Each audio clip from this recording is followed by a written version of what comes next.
Town moderator, and I hereby call this town meeting in 2025 to order. By the way, this gavel that I've been using for 20 years now as your moderator was my grandfather's when he was a judge in West Virginia, and I continue to use it. I'd ask for us to stand and pledge the allegiance, please. I pledge allegiance to the flag.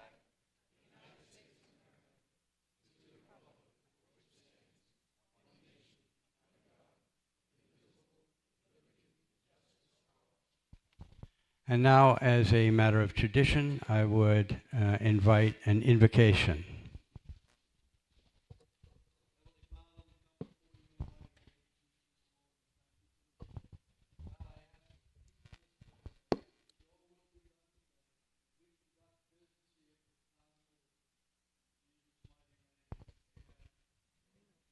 Thank you.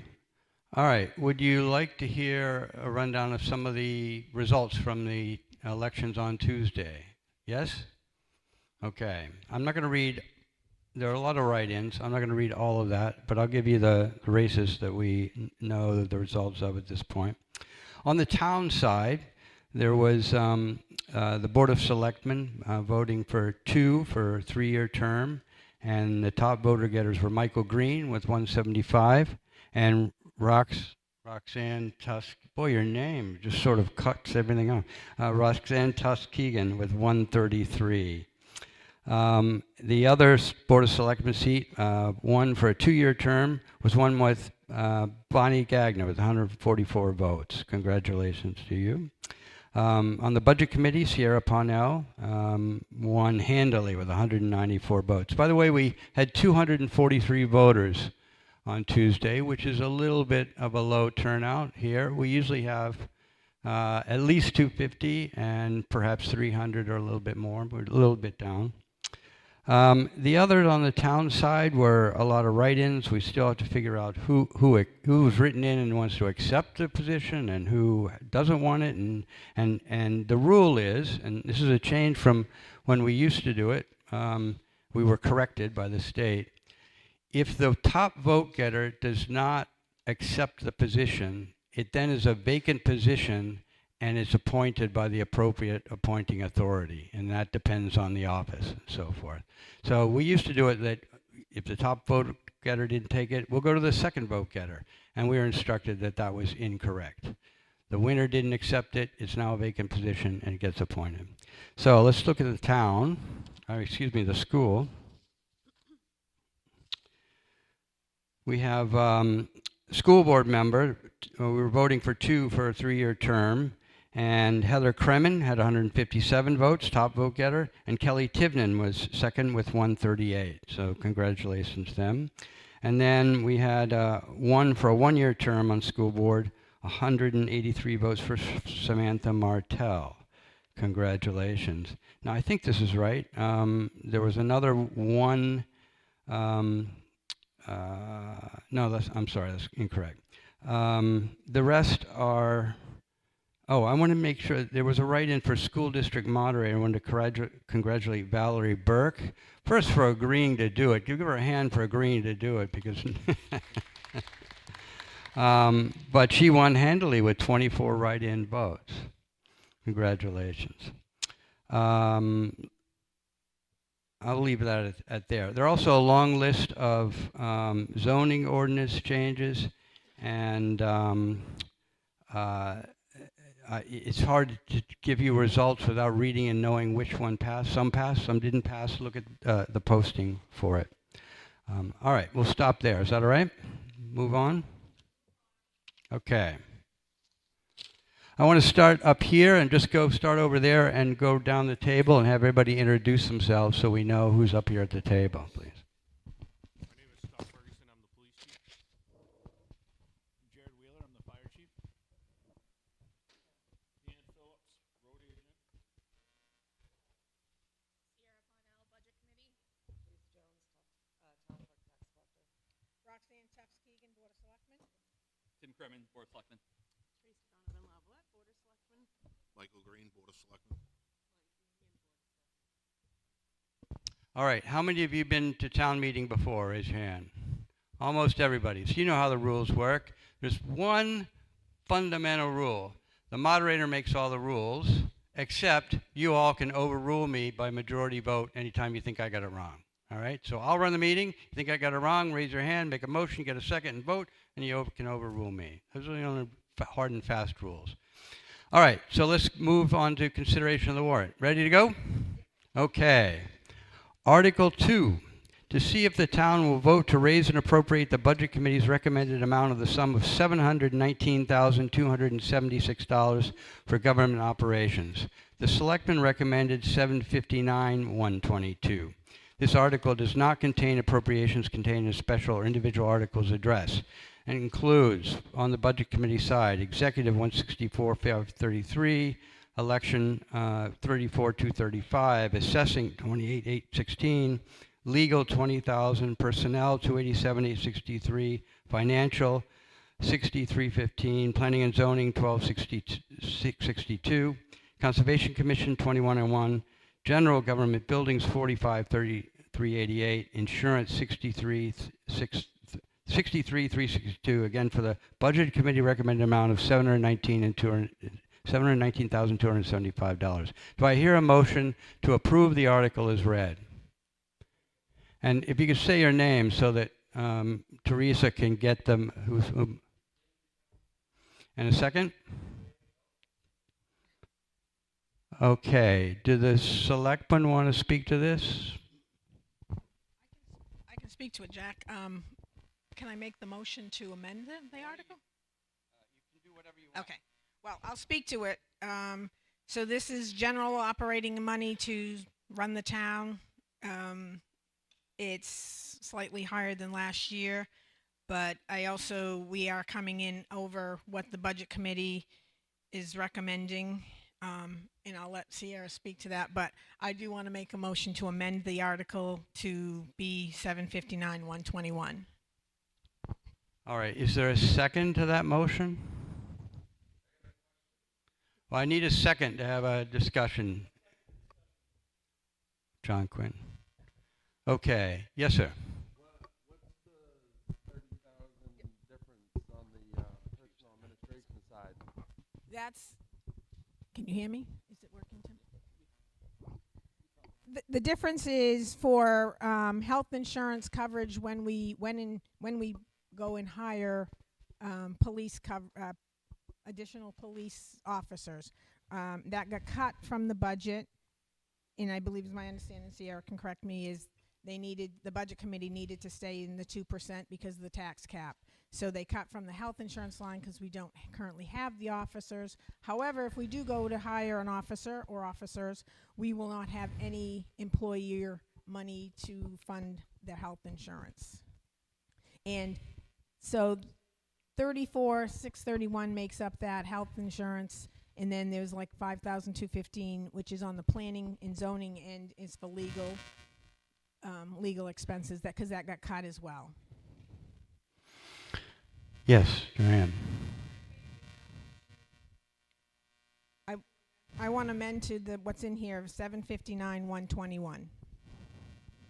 And the increase, I see you've written it down there. The increase is $39,846. Yeah. Yes, Kate.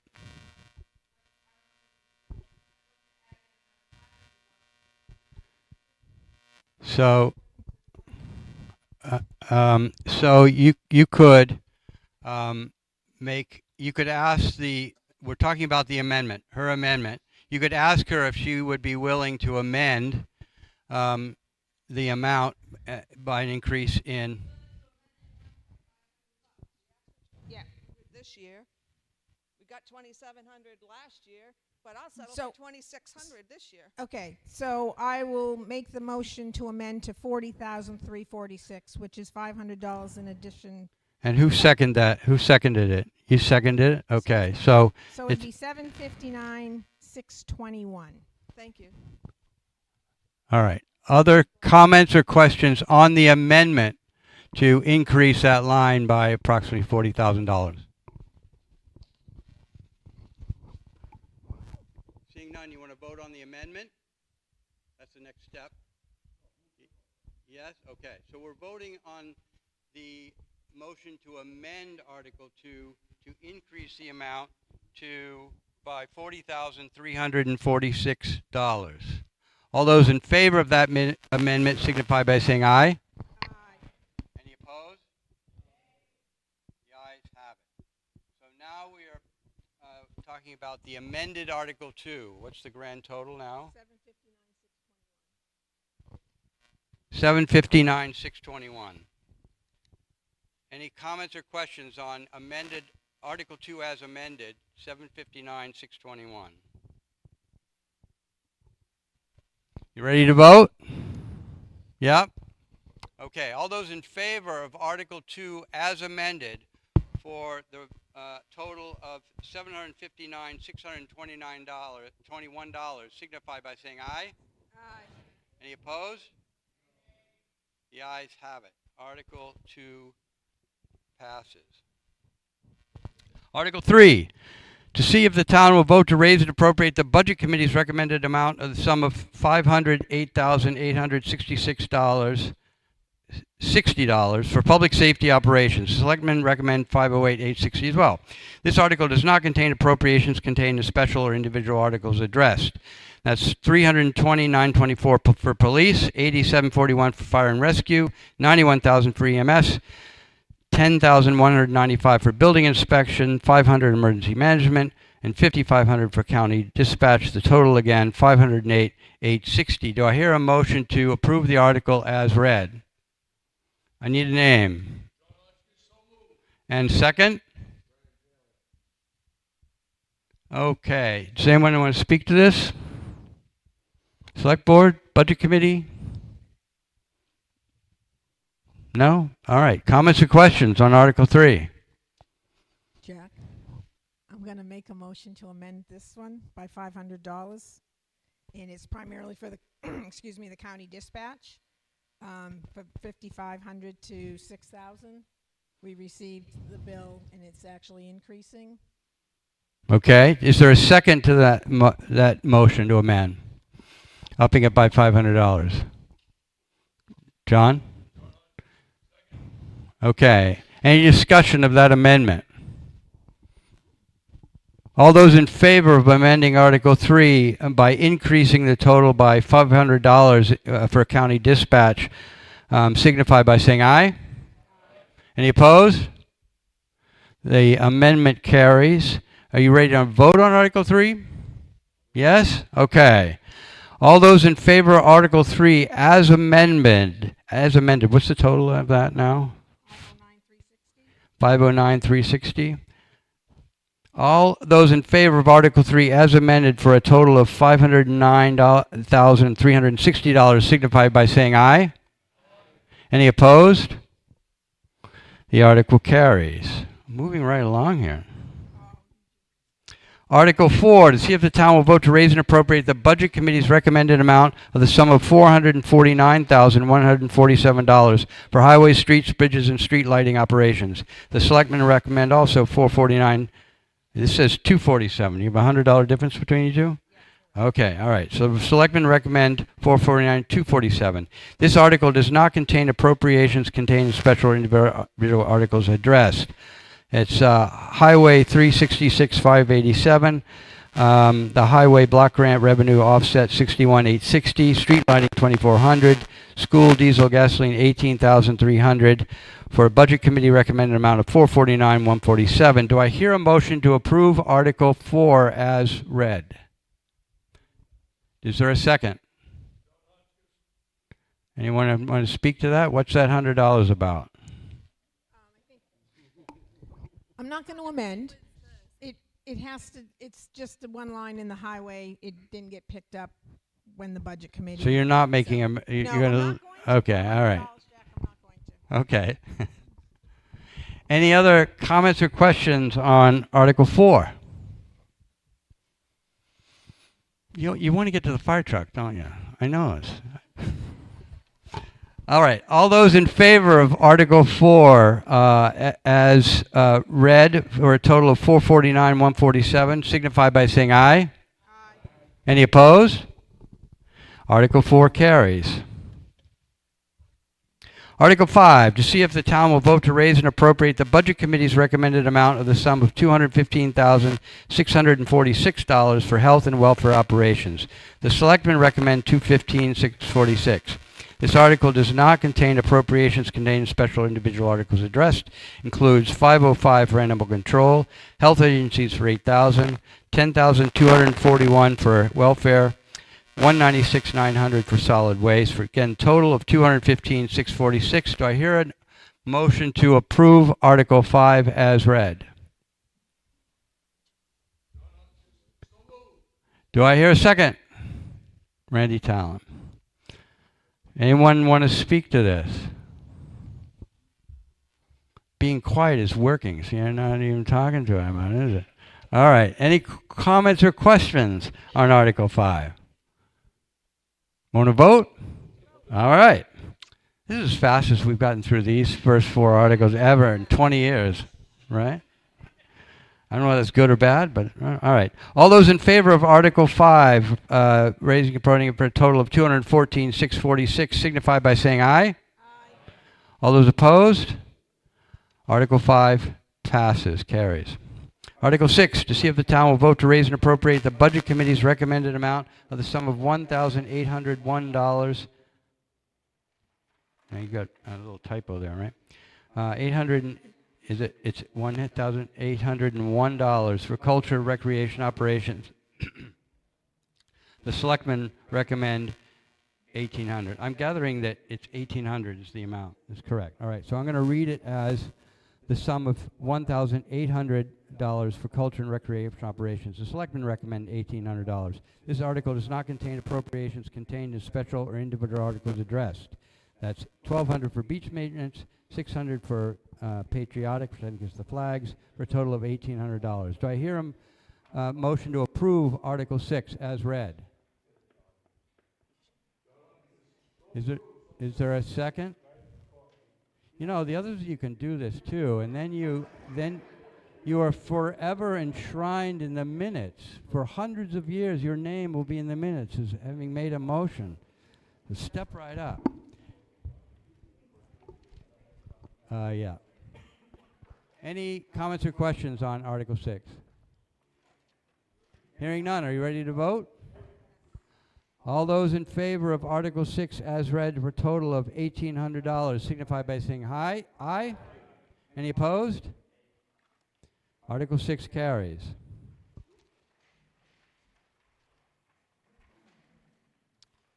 Article 7, to see if the town will vote to raise and appropriate the sum of $200,000 for the purpose of road construction and paving of various roads in town. This is a non-lapsing appropriation pursuant to RSA 32:7(6) and will not lapse until the road construction and paving is completed or December 31st, 2029, whichever is sooner. Majority vote required. And both the Budget Committee and the Board of Selectmen recommend this article. Do I hear a motion to approve Article 7 as read? Joe Bailey. Do I hear a second? All right. Did you want to talk to this at all? Well, the 200,000, that we've been getting, we've been making good use of. Naturally, if we did ever bump this up, we just end up doing more paving. So I think we have a good handle on it. A lot of our main roads are, and when I say main roads, I'm talking Kings Highway, Ridge Road. We're gonna work on Silver Street and Monroe Road, which is what we call the X, it's the main roads going out of town. And we've actually been getting pretty good prices on the paving. That's all I have to. I have a question. Yes, sir. Would that include fog lines on Kings Highway to Wolfboro? Because I find it really hard at night, being the age that I am, my night vision is depreciated. There's some fog lines, there's no yellow lines, the fog lines would really help. The trouble is, where the road is so narrow, it's 22 feet wide. A typical lane, when you have a fog line, is supposed to be 12 feet.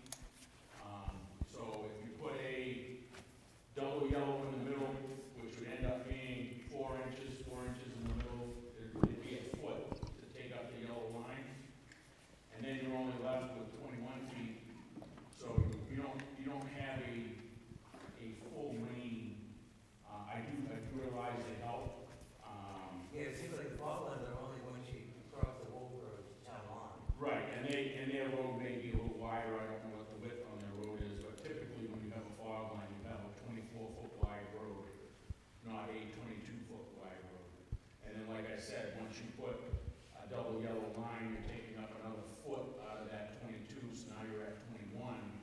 So, you know, the fog line would have to be like right on the edge of the road. What was it, 200,000? No, that's usually, Because I think bottom lines are really, safety issue is really important. I agree. 16 in order to go north. Okay. So duly noted. Thank you. Are there any other comments or questions about this article? You're asking for 200,000, and we know that will only go so far. If you had a dream figure, what would you like it to be? I would have to get some, you know, pricing on the asphalt and stuff like that, and see,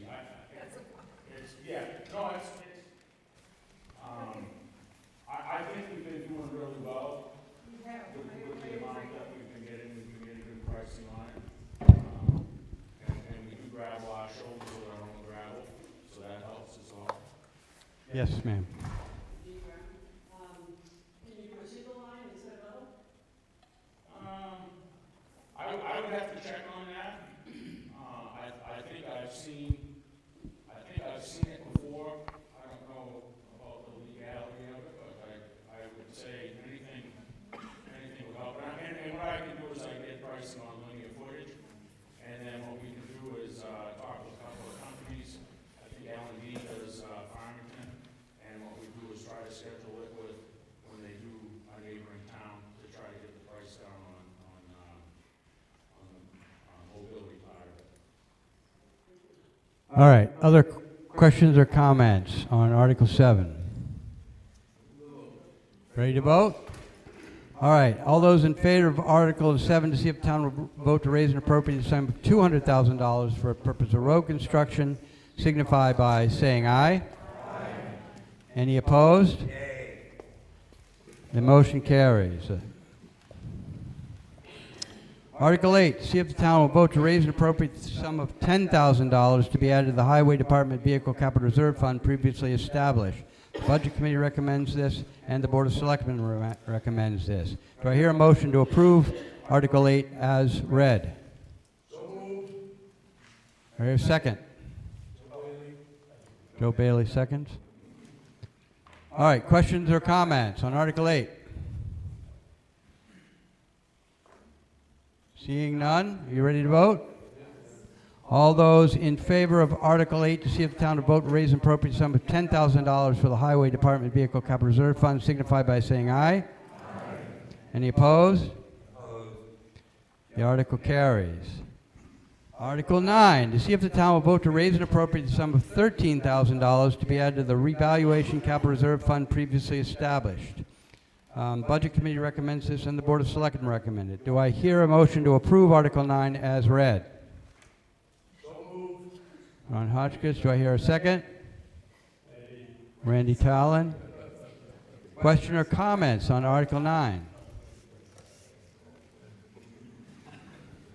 We good on Article 9? All right. Ready to vote? Okay. All those in favor of Article 9 to see if the town will vote to raise and appropriate the sum of $13,000 for the Revaluation Capital Reserve Fund signify by saying aye. Aye. Any opposed? The article carries. Article 10, to see if the town will vote to raise and appropriate the sum of $5,000 to be added to the Self-Contained Breathing Apparatus Capital Reserve Fund previously established. Budget Committee recommends this, and the Board of Selectmen recommend this. Do I hear a motion to approve Article 10 as read? Oh, I see Jonathan Sindorf back there. So we have, can I have you a second, Jonathan? All right. Who made the motion? Joanne Krosky. All right, good. We're changing it up. This is good. All right. Questions or comments on Article 10? Yes, Joe.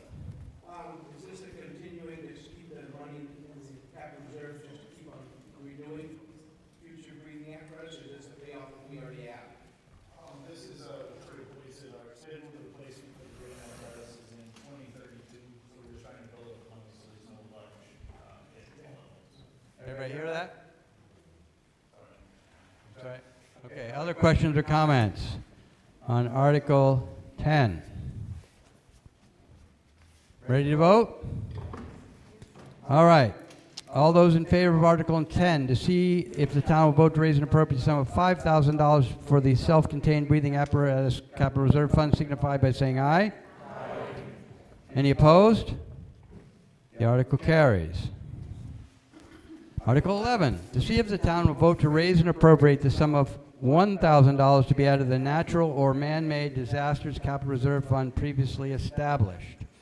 The Budget Committee recommends this and the Board of Selectmen recommend this. Do I hear a motion to approve Article 11 as read? I see back in the back there. Do I hear a second? John Quinn. All right. Any questions or comments on Article 11? Joanne. How much is in the fund?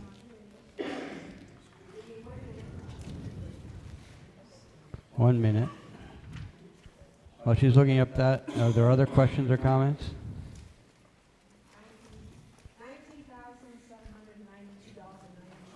There's 19,000 plus in the fund currently, adding 1,000 through Article 11. Other questions or comments?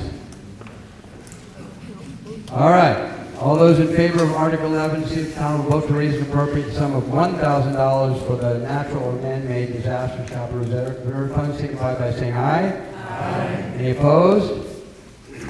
The article carries. Article 12, to see if the town will vote to authorize the Board of Selectmen to enter into a 10-year lease purchase agreement in the amount of $515,000 for the purchase of lease purchasing a fire truck and to raise and appropriate the sum of $290,000 for the down payment on the fire truck, with $140,000 to come from the Fire Department Replacement Vehicle Capital Reserve Fund and $150,000 from the unassigned fund balance.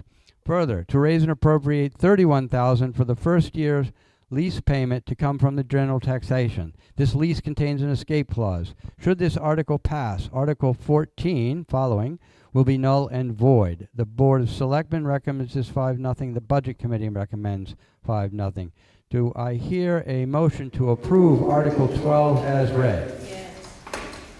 Who do we get? What's your name, Anna? Okay, and a second? Brian? Taylor? All right, do we want to hear from you? Yes? Sure. I'm sure there's a lot of questions on this. Everybody hear me? I'm sure there's a lot of questions on this. Obviously, this is the biggest item on the ballot this year, and I understand that. I've kind of prepared something, hopefully I can answer a lot of your questions with.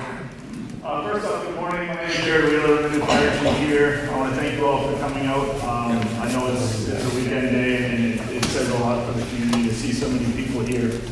I'm happy to say that we have a fantastic group of responders here in Middleton, and that group's continuing to grow. Over the past 2.5 months, we've made significant progress in our responses and managed to cut down our mutual aid numbers, thus saving the taxpayers money on our mutual aid responses from Milton. We've also been able to provide some mutual aid assistance to our neighbors in Durham, Farmington, and Wakefield as well. So we're starting to try to give back and become part of mutual aid again. We've also been able to transport several of our residents here in town to area hospitals at the paramedic level and provide some advanced life support care. So that's a fairly new thing here in Middleton.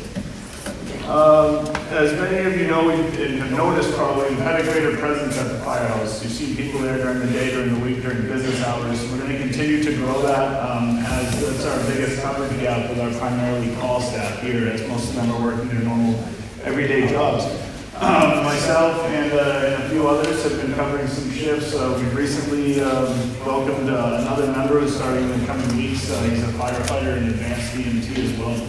So he'll be helping cover some day shifts and kind of help us cover those gaps when our call responders are at work. Sorry, I lost my place here.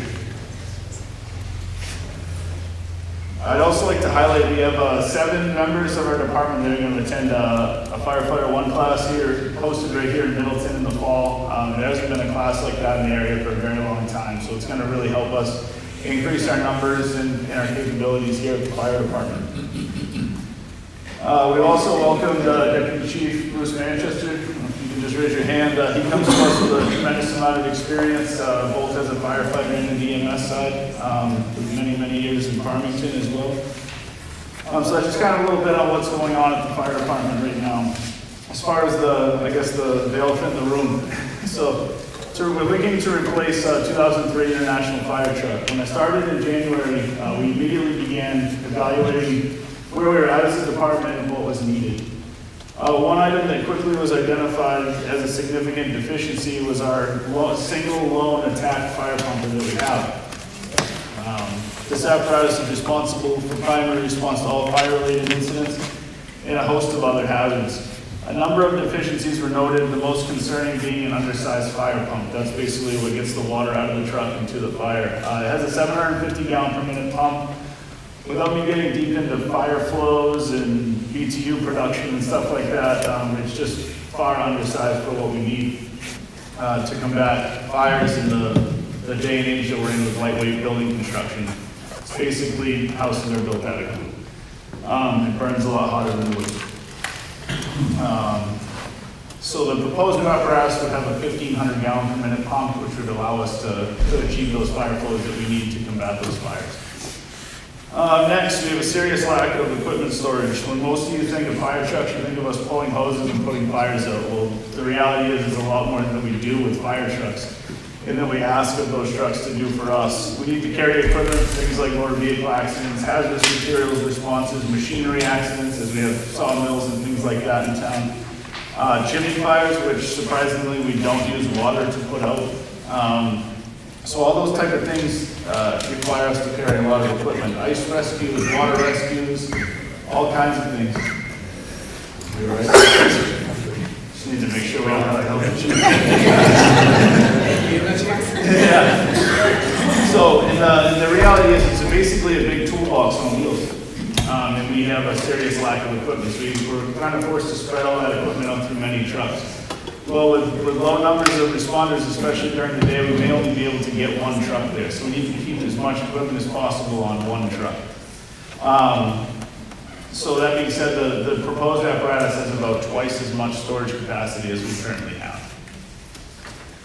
Now to look at water, this apparatus that we have currently carries 1,000 gallons of water. Now the reality is that's not an egregiously undersized water tank. In Middleton, we only have 2 fire trucks, essentially. We have some smaller ancillary vehicles, but we only have 2 fire trucks. The proposed apparatus is 1,500 gallons of water, so that would mean with both trucks combined, we'd get 3,500 gallons of water on wheels. We don't have any pressurized fire hydrants in town, so we need that water on wheels and available for us to use in a hurry. So that would tremendously increase our capabilities right away at a fire. All things considered, we look to replace a truck that's over 20 years old. The National Fire Protection Agency recommends that apparatus be no more than 15 years old in frontline service and 5 years in reserve status. I understand that in smaller communities that's not always achievable or even realistic, but it's a standard that we can kind of look to attain in the future.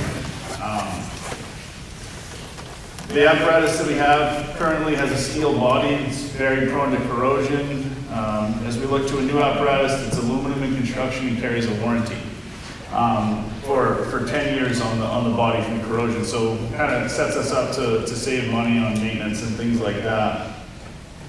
Mechanically, the current truck, the international chassis itself, is in operational condition. It's functioning. The problem that we have is everything that's bolted to it that makes it a fire truck is the problem. So the truck itself operates, it's just everything that makes it a fire truck is a problem. So I can assure you that myself and Assistant Chief Bordeaux have worked tirelessly to ensure that we found the most cost-effective way to replace this truck. While not sacrificing quality, because we need something that's going to last here. We don't want to buy something that we're going to have to replace in another 10 years. I can tell you that we sought out 3 qualified manufacturers and got 3 prices. We came at $515 in here. The other prices I got were $640,000 and $535,000.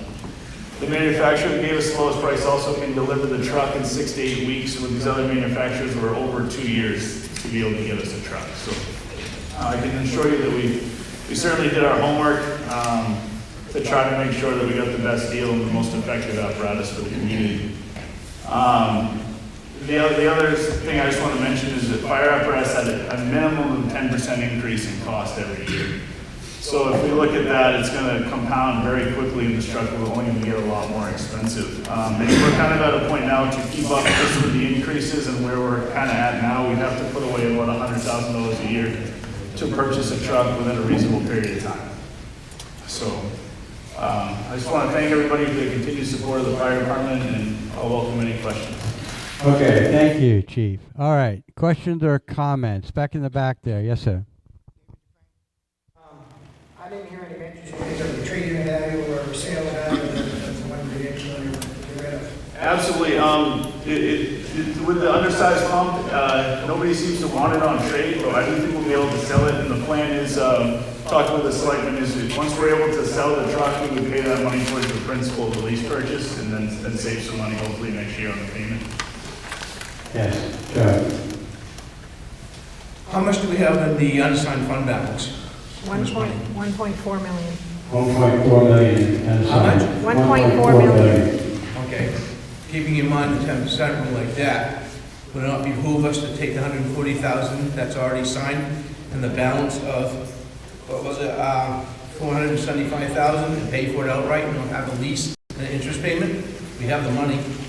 We have other articles that we're taking into consideration from the sign. Okay, so can we table this until the end of it and check at the 10% rule and see that we qualify for that? So you want to take more from the unassigned, Joe, sorry, is that what you're saying? Is to take more money from the unassigned, the remaining balance? Yeah. Sounds like an amendment. You can make that amendment, if you like, Joe, and discuss that amendment. Stephen asked, I still. Hang on. You want to make that amendment, Joe? With a specific amount? Yes. Whoa. Okay, so I'd like to make the amendment that we take down $40,000 already in the capital reserve fund and take out of the unassigned fund balance $475,000 to pay for the fire truck outright with no lease, no interest, no whatever. I'm just thinking a second about how the article was warned and whether you can change from lease purchase. I think you can do that. We're talking about acquiring a fire truck that's been warned. How you do it, whether it's a purchase or a lease purchase. You're not borrowing money, so you don't have to change how you owe it. All right, so the specific amount you want to have this article changed. You want to change this article, amend this article, to purchase a fire truck outright for a total of, what's the total, Chief? 515,000, with all of it, with it to come from 140 from the fire department replacement vehicle cap reserve fund, and the balance from the unassigned fund balance. Is there a second to that article? I got a second back in the back. Your name, sir? all right, discussion of that amendment. Yes, go ahead. I kind of like what he's saying, but I suggest that Joe revise that to table it for that particular consideration until we find out how much is in the balance. So I think we heard there's 1.4, did you say? Yes. There's 1.4 in the unassigned Until we fund find balance. out if there's enough left after the other. Yeah. Yes. Yes, Heather Kremen. Since we're talking about the unassigned fund balance, I was wondering if I could ask a couple of questions so that everybody is operating the same information. Sure, go ahead. So the unassigned fund balance, what does that represent? Where does that money come from? So that represents the unassigned fund balance represents a percentage of your general operating expense. And how does that money come into that account? that comes in through,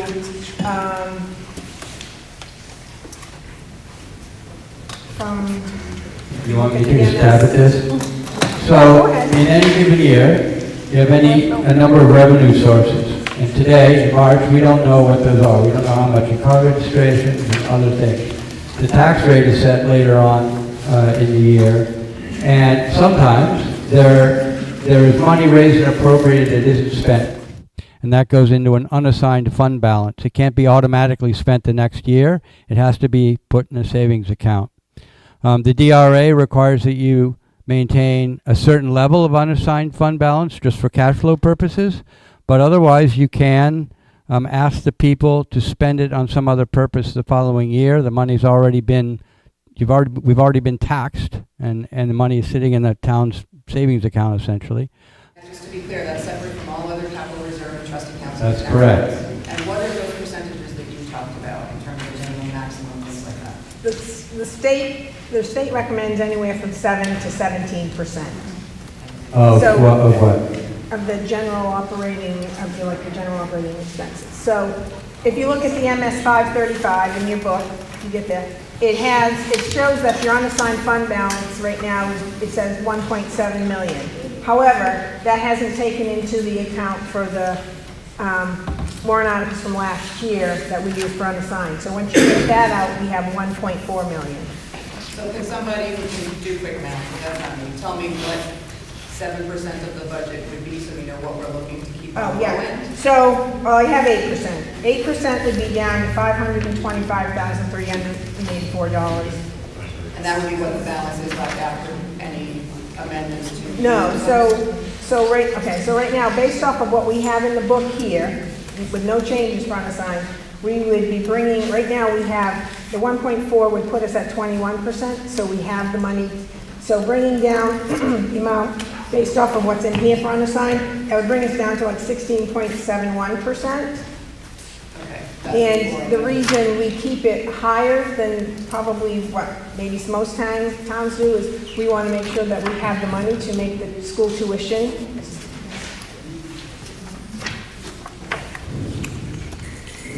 Yes, John. Sorry, I did have another question. Let's hear from a few other people. John, and then we'll go back to Ken. Question for the selectmen.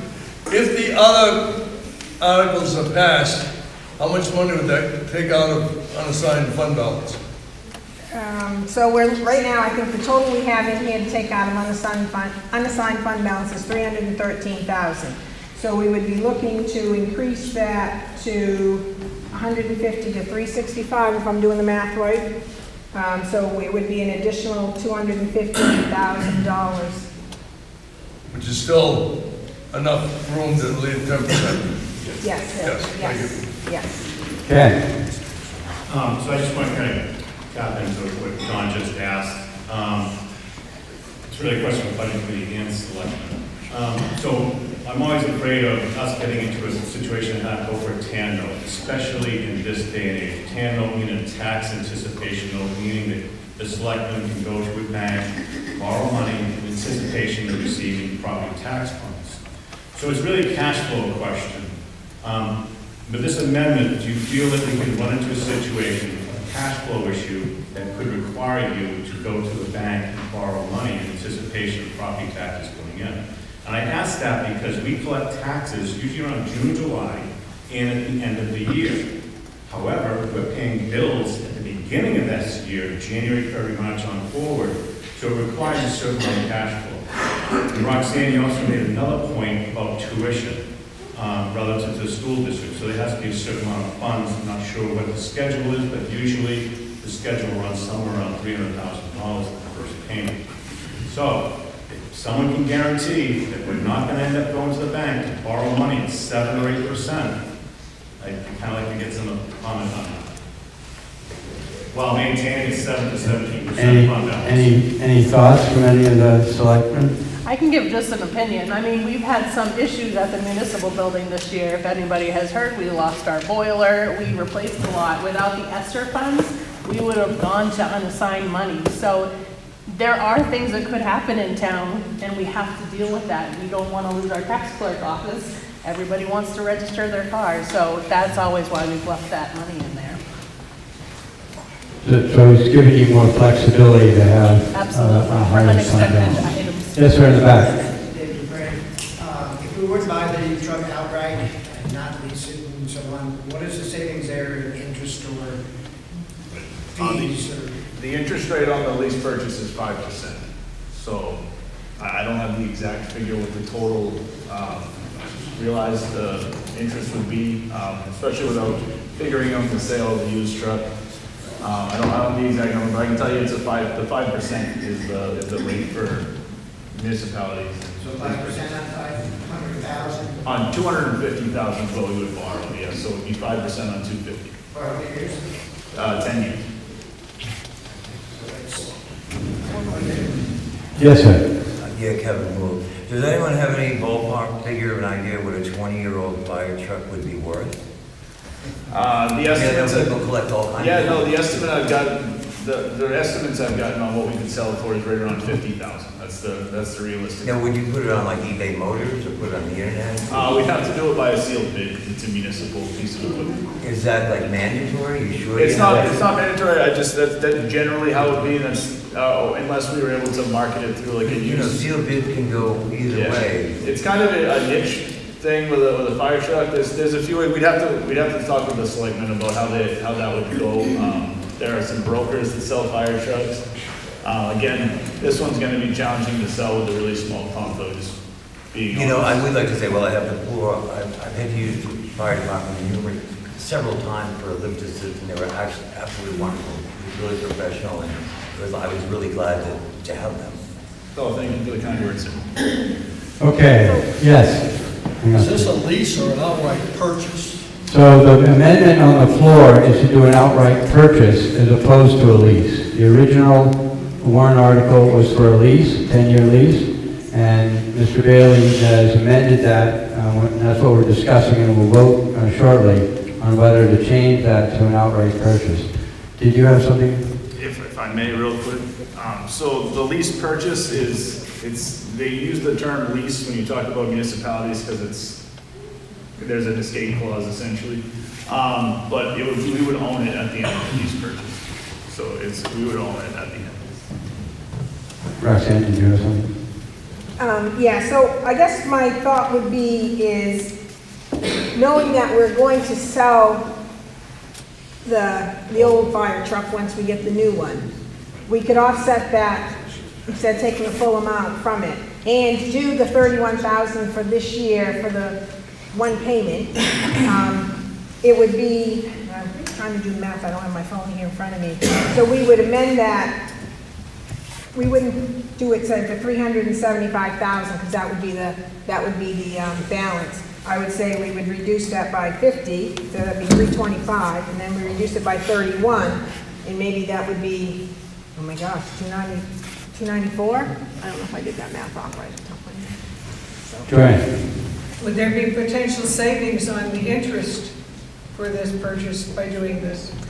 If we bought it outright, of course, there would be a tremendous savings. Again, I don't have the exact numbers on what the interest would be with me, unfortunately. I guess So you're borrowing $250,000 over a 10-year period at 5%. So the answer is yes. It'd be a tremendous amount of money. So we would look to potentially, if this is, so what if we said we left 50,000 out of it because we know, well, we don't know, but we believe we can get 50,000 and keep the 31,000 in there, then the 150 from unassigned would go to 294. But that's continuing to raise and appropriate $31,000 from taxation. And your motion, Joe, was to pay for this all through the existing capital reserve fund and the fund balance, instead of raising and appropriating any money. So the amendment on the floor doesn't. All right, we're fine. No, that's Okay. fine. Okay. All right. Other questions or comments? Go here and then we'll go back down. I'm just wondering, if we don't table this I looked at the unappropriated funds requested in the following articles, and it comes to, I believe, $164,000. Now, of course, that can change with amendments, but does that look like a reasonable figure that we can pass this? Or is it more advisable to consider that we might not have enough in the unassigned fund? It's totally up to the legislative body to make that decision. Yes, Heather? Do the warranties on the truck follow regardless of whether we lease it or buy it? They're the same. Okay. Yes, absolutely. Thank you for the question. Question. Yes. No. Other questions or comments? Yes. In light of Ken Gary's comments, this is directed to the selectmen. If we pass this, are you comfortable with being able to run this town without needing a tan? If we can get tax bills out on I mean, time, yeah, everything's gonna. It's very contingent, honestly, with Scott. I tend to lean physically more conservative, and we'd be concerned about that. We'd be concerned that some odd reason Westcott something would come up and we wouldn't have the funds. I mean, as we mentioned, we saw this year, we saw the boiler go, the building, the municipal building is going to need work. Yeah, so I'd be concerned, personally. Other questions or comments on the amendment to Article 12? Want to vote on the amendment? Move the vote out. All right, so we're not voting on the article, we're voting on the amendment. Let me see if I can get this right. We're amending Article 12 to see if the town will vote to authorize the Board of Selectmen to purchase for the amount of, what's the total amount? $515,000, a fire truck, and to appropriate the sum of for the purchase from a combination of $140,000 for the fire department replacement vehicle reserve fund, and the balance to come from the unassigned fund balance, which is, what's the total? $375? $375,000. All those in favor of the amendment signify, I'm going to ask for a raise of hands, signify by raising their hand. Favor of the amendment to purchase instead of police.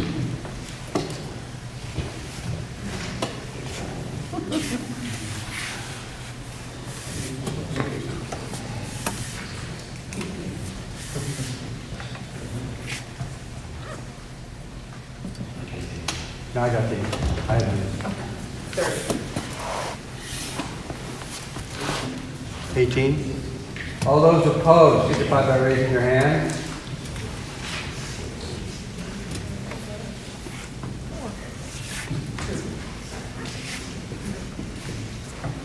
Did anybody up here vote to oppose? I did. Nope. I did. Roxanne did. All right, the amendment carries. So now we are back to discussion of Article 12 as amended, to purchase a fire truck for $515,000. Mr. Gary. Question for the fire chief on the existing fire pump that you have right now. There's a lot of fire protection contractors that are purchasing these old pumper trucks to do standpipe testing and the service they offer to various buildings as part of FTA 14. Can your fire pump, that existing fire pump, offer that service with adequate amount of pressure? Generally, it's around 1250 GPM or at least 1,000 GPM at over 100 PSI. No, it's a 750 gallon minute pump. Good luck. Yeah. Okay, other questions or comments on Article 12 as amended? Ready to vote? I'm going to ask for a show of hands again. All those in favor of Article 12 to see if the town will vote to authorize the Board of Selectmen to purchase in the amount of $515,000 a fire truck and raise and appropriate $140,000 to come from the fire department replacement vehicle capital reserve fund, and the balance of $375,000 to come from the unassigned fund balance, signify aye by raising your hand.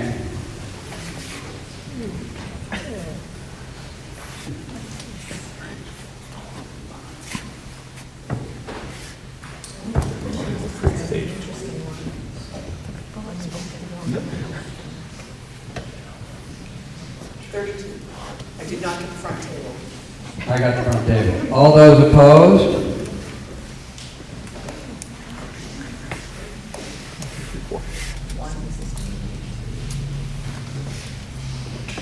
The article carries, I'm going to do my math, 57 to 5. Convincing vote there. All right, congratulations. That was a really interesting discussion. Makes up for the previous one where we didn't talk about it. Yes, ma'am. Can I ask something of the fire department? Yes. Out of this? I have been waiting for a CPR class. We are currently working on getting a CPR instructor, and then we'll be putting out some community classes. I can't tell you the exact time frame, but my hope is at some point in the next 6 months. Okay, ready? We're going to skip over Article 14 since it's null and void based on the outcome of Article 12. So we go to Article 15. To see if the town will vote to raise and appropriate the sum of $10,000 to be added to the Public Safety Complex Capital Reserve Fund previously established.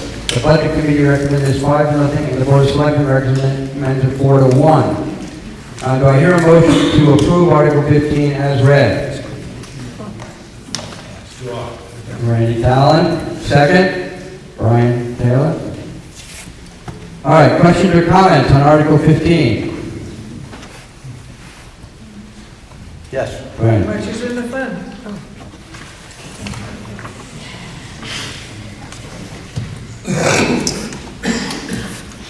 $42,000, just roughly over $42,000. Okay, you want to vote on this? I'm going to ask for a hand count vote again. All those in favor of Article 15 to see if the town will vote to raise an appropriate sum of $10,000 to be added to the Public Safety Complex Capital Reserve Fund previously established, signify by raising your hand.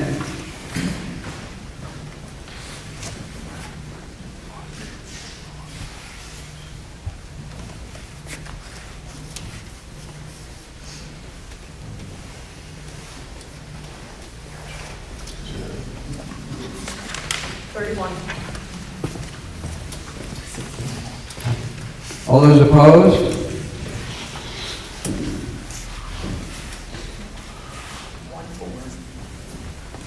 The article carries. I'm doing this just to reassure, if we would go slightly over the 2% tax cap, a supermajority is required. That's 3/5 vote versus a majority vote. So by having a hand count, I'm showing that you all are voting with a supermajority to do this. That's why I'm asking the hand count, so voice vote, even though I suspected it was carried anyway.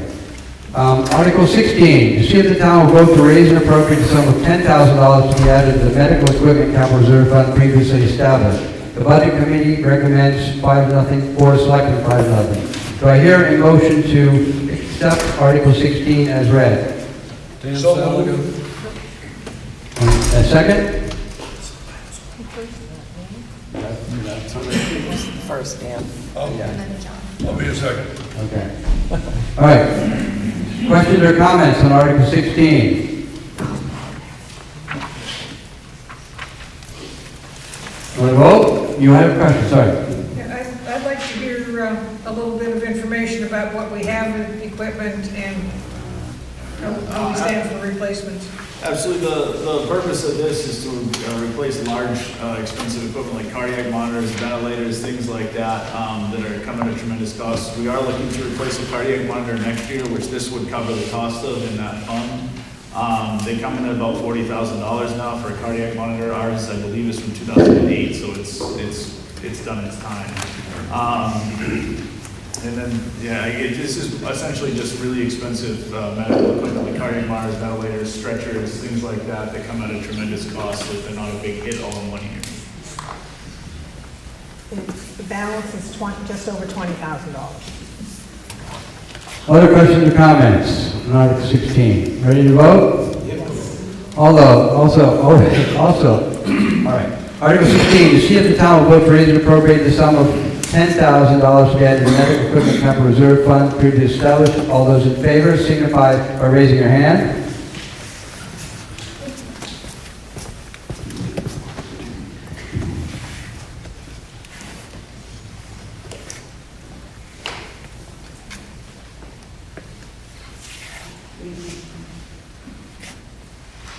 32.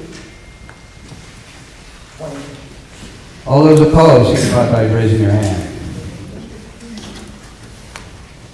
0. Nobody? Okay. The article carries. Article 19, to see how much did that skip for 16 and 19? We did 18. So why are we skipping numbers? Tell us. Educate us. Because the article numbers correspond with the numbers that are in the MS 737, the way the DRA has assigned the numbers. So that's Okay. sort of the statement. Bureaucratic stuff. Yep. Okay. Article 19, see if the town will vote to raise and appropriate the sum of $28,049.70 to be added to the Highway Department Capital Reserve Fund previously established. Such sum representing the amount of income received in 2024 from the cell phone tower, and said funds to come from an unassigned fund balance. No amount to be raised from taxation. Board of Selectmen recommend this, and the Budget Committee recommend this. Do I hear a motion to approve Article 19 as read? And sound like a Second. Second. Questions or comments on Article 19?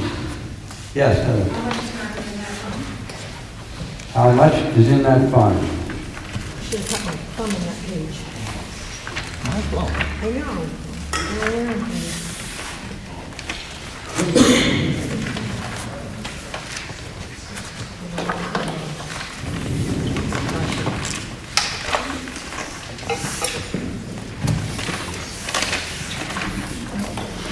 The highway department is $106,955. $106,900. Go ahead. What is this, the money in this particular warrant article intended to be used for? For the highway department building. Thank you. Other questions or comments? Yes, Ken. Well, I'm just kind of curious because I'm assuming there's some sort of DRA thing behind this. We originally created this fund to automatically have cell tower funds to be transferred in. Is there some sort of a mechanism here that we're trying to keep that theme going that we originally intended? Right, yes. DRA does not allow you to put the funds in directly. It's part of their process is we can get the funds in and we have to put it out to the town's people to vote at annual meeting as to what was collected for the year to be transferred in. It can't be, even though it was initially set up to automatically go in there, DRA says you can't do it automatically. Okay. So has all funds received for the cell tower been accumulated into this fund since the conception of the cell tower? My understanding is yes. Okay, thank you. All right, other questions or comments on Article 19? Ready to vote? Yep. We're going to do a voice vote since this comes from the unassigned fund balance. All those in favor of Article 19 to see if the town will vote to raise and appropriate the sum of $28,049.70. And said funds to come from the unassigned fund balance. No amount to be raised from taxation. Signify by saying aye. Aye. All those opposed? The ayes have it. Article 20, to see if the town will vote to raise and appropriate the sum of $29,000 to be used to purchase accounting software, data conversion, and training for a new accounting system. The said funds to come from the unassigned fund balance. No amount to be raised by taxation. Board of Selectmen recommends, the Budget Committee recommends. Do I hear a motion to approve Article 20 as read? Second? John Hodges. All right, questions or comments on Article 20? Yes, Heather. I just want to say that I think that this particular one is critical, given the fact that we had an adverse audit last time, which impacts our ability to get grants moving forward. This is part of, as I understand it, a design to get us into compliance in the keeping of our books so that we can meet municipal standards, so that hopefully we can have positive audits going forward. Okay, thank you. Big question over there? No? Okay. All right. Other questions or comments on Article 20? Move to vote. Ready to vote on this? All right. All those in favor of Article 20 to see if the town will vote to raise and appropriate the sum of $29,000 for the purchase of accounting software, data conversion, and training for the new accounting system. With said funds come from the unassigned fund balance, signify by saying aye. Aye. Any opposed? The article carries. Article 21, to see if the town will vote to raise and appropriate the sum of $15,000 to be used for the zoning board of adjustment legal litigation fees, with said funds to come from the unassigned fund balance. No amount to be raised by taxation. Board of Selectmen and the Budget Committee both recommend this. Do I hear a motion to approve Article 21 as read? Approve. Dan Sullivan. And second? Randy Talon. Questions or comments on Article 21? Yes, Fran. And this is for the zoning board of adjustment. Does this also have any correlation to litigation fees associated with the code enforcement? No. No? No. Other questions or comments? Yes, Heather. And how much have we spent on litigation so far over the past year? 13 something, wasn't it? I'm gonna go right back and look here. Give me 1 minute. Then for general, just the ZBA. Well, I guess my question is, is it sufficient to cover the ongoing litigation? Right now, we spent, last year we spent $17,000 when we only budgeted $3,000. And there's been a lot of really good. Yes, and that's just last year and it's continuing into this year. So I guess my question is that going to be, is the 15,000 sufficient in everyone's opinion moving forward? That's what was recommended to us, so we go by that. Thank you. Other questions or comments on Article 21? Mr. Hotchkiss. Back in Article 2, you have legal expenses of $20,000. That's different than this. Correct. Okay. The ZBA has a different line item for legal expenses.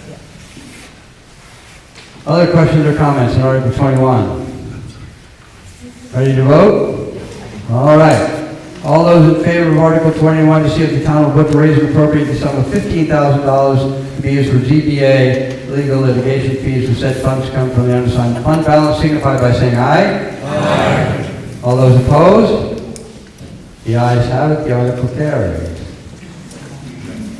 Article 22, to see if the town will vote to raise and appropriate the sum of $6,000 to be used to purchase GIS mapping software with said funds come from the unassigned fund balance. No amount to be raised by taxation. Both the Board of Selectmen and the Budget Committee recommend this. Do I hear a motion to approve Article 22 as read? So moved. Dan Sullivan. Second. Dan Sullivan and John Hotchkiss. Questions or comments on Article 22? Can someone explain what this is to us? Thank you. Robin, do you? Yes, cartographics for people that do our tax maps. We have a software program that most of the Stratford County municipal offices use, and that will tie in the tax maps to GIS mapping. So people will be able to access this information from home. I think we're the only town in Stratford County that doesn't have anything that does that. CAI has the program that most recommend. So that's what that's all about. You'll be able to see more information from your person. Other questions or comments? Yes, John. This past year, I had one of my properties surveyed, and you're right, Middleton does not have what it needs to do a proper survey. So I hope you get these maps. Okay? Thank you. Other questions or comments on Article 22? Ready to vote? All right. All those in favor of Article 22 to see if the town will vote to raise and appropriate the sum of $6,000 to be used to purchase GIS mapping software with said funds come from the unassigned fund balance. No amount to be raised by taxation. Signify by saying aye. Aye. Any opposed? The article carries. Article 23, to see if the town will vote to raise or appropriate the sum of $5,000 to add to the expendable trust fund for the purpose of treating milfoil and other exotic aquatic species, with said funds to come from the unassigned fund balance. No amount to be raised by taxation. Both the Board of Selectmen and the Budget Committee recommend this article. Do I hear a motion to approve Article 23 as read? So see Randy Talon and Pat. Dooley. Questions or comments on Article 23? I hear Hearing none, are you ready to vote on Article 23? Yes. All those in favor of Article 23 to see if the town will vote to raise an appropriate sum of $5,000 to add the existing expendable trust fund for the purpose of treating milfoil and other exotic species with said funds come to unsigned fund balance, signify by saying aye. Aye. Any opposed? Good effort, nays, but the ayes have it. Article 23 passes.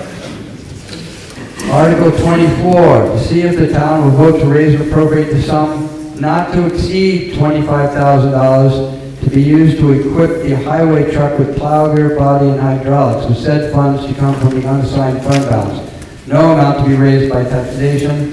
Board of Selectmen recommend 5-0. Budget Committee recommends 5-0. Do I hear a motion to approve Article 24 as read? So move. Second. Can I just ask, this wording is curious to me, because you're raising and appropriating an amount. Right. And you can spend less than an amount, but why are we saying not to exceed $25,000? That's the way it was written. DRA approved it. They didn't come back and disapprove it. Okay. You hear that answer? No. So I asked why it says not to exceed, because I'm used to seeing a specific amount. It's coming from the fund balance, unassigned fund balance, so it's not going to affect taxation, but nonetheless. And the answer was, it was written that way, and DRA approved it, they reviewed it and approved it. That's the Department of Revenue Administration, and so presumably it stands. Questions or comments on 24? John? Dan, is this the new truck? Yes. Thank you. And the other John? Yeah, John, quick, is this enough, 25,000 to equip the truck properly to take care of our roads? Yes. Thanks. In the back there was a hand. Yes, sir. Why is this extra out of the road department funds or out of the truck that they've already purchased? I didn't quite hear that, I'm sorry. Why is this amount not in the regular budget? Why is this amount not in the regular highway department budget? It's a one-time purchase, Dave, For the new truck, for the new truck. which we've already bought. Say that again? Which we've already bought, this is above and beyond. The latest truck that was purchased was used, they used the funds from the block grant and was not enough quite to pay for the highway plow gear, body, and hydraulics, which is going to be. It represents 17% of the total cost of the truck. Total cost of the truck was the purchase with the block grant and the capital reserve fund. So this is the shortfall of that. That's why we're asking for that. Okay. Probably a question for the road agent. Typically, you guys, when you get a new truck, you move the plow gear from truck to truck. Is this kind of what it's about? You usually have plow gear you move from truck to truck? No, because this one here is a different frame and body, so it'll be fitted up. We will use the sander, which is stainless steel sander, but and then the one that we had just replaced in 2003 with the bigger truck, that one is going to go out for auction. And then we are going to keep the front plow and the wing because they are the same setup on the other three trucks. So that's why this one here is the mid-size truck, and the plow and the frame and all that is not going to convert over to this one because the other one was international. So that is to do the body and all the hydraulics with the front plow and the wing, and it'll be the same type setup that we use on the mid-sized truck to plow around. So basically, you know what you're doing. We're trying to do it as low cost to the town as we can, and we are utilizing the block grant and also the capital reserve that we have already set up. So this is just, All right, other questions or comments on Article 24? Ready to vote on Article 24? Yes. All those in favor of Article 24 to see if the town will vote to raise and appropriate the sum not to exceed $25,000 to be used to equip the highway truck with plow gear, body, and hydraulics. The said funds come from the unassigned fund balance, no amount to be raised by taxation, signify by saying aye. Aye. Any opposed? The ayes have it. Article 24 carries. Article 26, to see if the town will vote to establish a municipal building improvements capital reserve fund for the purpose of improvements to the municipal building and to raise and appropriate the sum of $10,000 to be placed in such fund, with said funds to come from the unassigned fund balance, no amount to be raised by taxation. Furthermore, to name the Board of Selectmen as agent to expend from said fund. The Board of Selectmen recommends this and the Budget Committee recommends this. Do I hear a motion to approve Article 26 as read? Motion is read. In fact, all right, questions or comments on Article 26? I'll just note that currently we do not have a capital reserve fund for the municipal building, and as we stated last year, had we not had ARPA funds, we would have found it very difficult to pay for the new heating system, which was just under $20,000. And the building is getting a bit older and is starting to require some more than normal maintenance. So we were looking to set this up so that we don't get hit with a big bill and try and figure out how to pay for it. Other questions or comments on Article 26? Move to vote. Ready to vote on this? All right, all those in favor of Article 26, to see if the town will vote to establish a municipal building improvements capital reserve fund for the purpose of improvements to the municipal building and raise and appropriate a sum of $10,000, which said funds to come from unassigned fund balance and no amount to be raised by taxation, signify by saying aye. Aye. All those opposed? Article 26 carries. So it's just after 10:15. We're moving pretty quickly. Anybody see a reason to have a break, or do you want to just keep on going? Keep on going. All right. Article 27, to see if the town will vote to establish a police gear and equipment capital reserve fund for the purpose of purchasing police gear and equipment and to raise and appropriate the sum of $10,000 to be placed in the fund.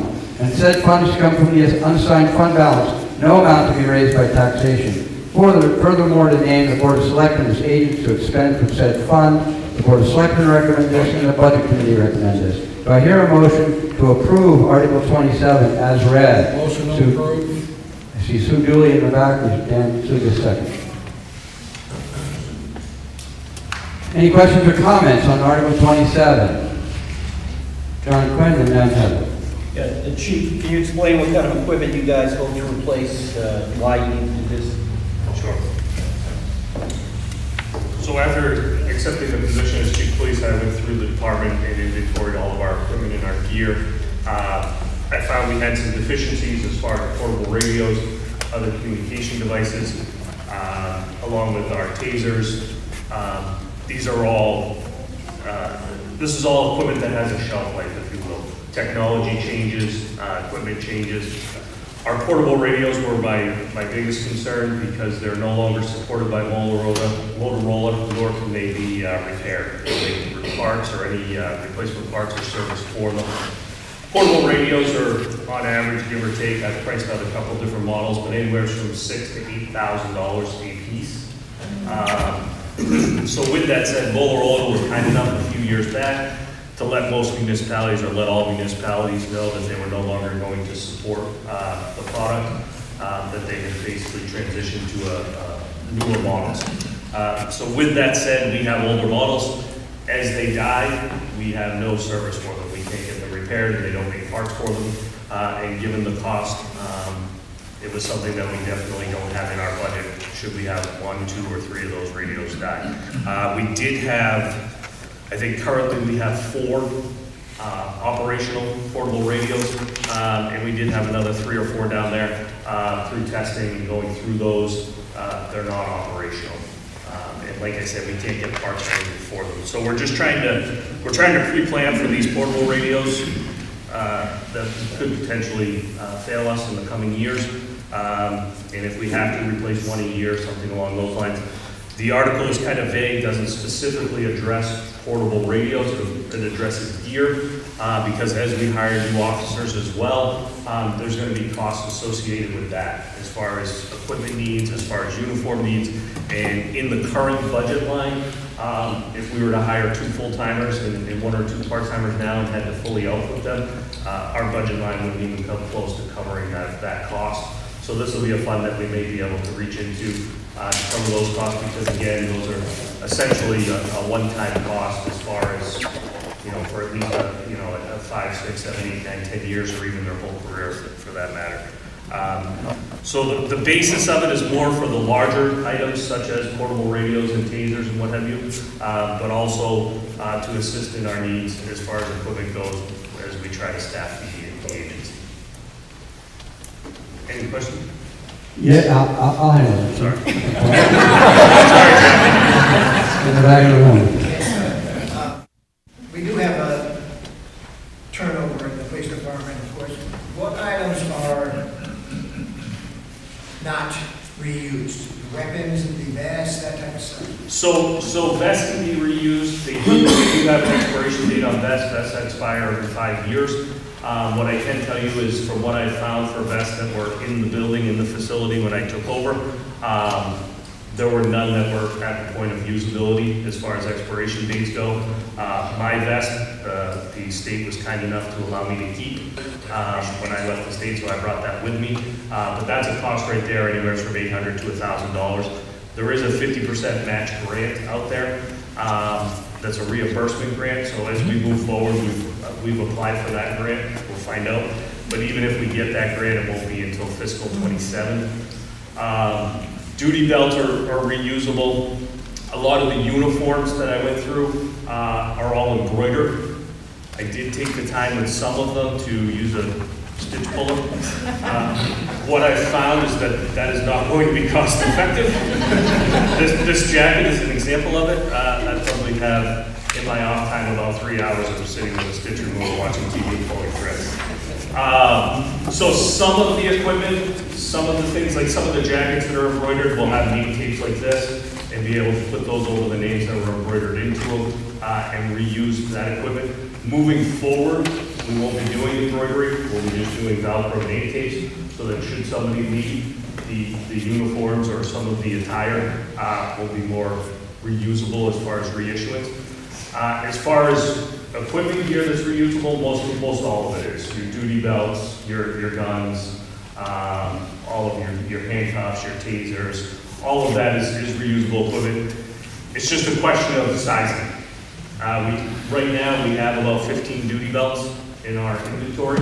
I would presume that we have a varying degree of sizing, that we should be able to reuse most of those unless we hire somebody that's way outside the sizing of the general person. So most of the stuff is reusable, other than your actual attire, given that it's embroidered at this point. But moving forward, even that stuff will potentially be reusable. Okay, other question, comments, Joanne? From what you're saying about the $6,000 for a radio and various other costs, it doesn't sound like $10,000 is really going to go very far. Oh, 10,000 won't go very far, but right now we're in a position that everything is operational. Based on the radios, based on what we have, I've field tested them all, I've checked the batteries, I'm charging. The one big thing right now with these radios that we do have is batteries. Again, Motorola doesn't support them anymore, so the batteries are being purchased through third-party vendors, which I'm assuming at some point will eventually fade out and not be available. But they are getting topped off for the batteries. I purchased 2 batteries and it was almost $500 just for 2 batteries. But again, we do have 4 or 5 operational right now. If they were all to die within a week of each other, then yes, it would be catastrophic. But my hope is that that's not going to be the case. All right, yes. So you mentioned a grant for 27. Can you tell us what that's for and how much we would receive if we're approved? Yeah, so it's called the Vest Partnership. It's put out by DOJ. It's been around for a very long time. It's a reimbursement grant for ballistic vests. Basically, if the town purchases a ballistic vest, they will reimburse 50% of that. And like I said, for an average cost for you, one of that's, I would say $1,000, give or take, a little less, a little more. So they would reimburse us for that. We were not currently active in that grant, so I've had to reapply for the grant. So here in 2026, we wouldn't be receiving reimbursement, but starting in fiscal 27, now that we're back on board with it, we will be able to acquire the 50% reimbursement. And I just didn't hear, was it 15 or 50? 50. Okay, other questions, comments? Yes, sir.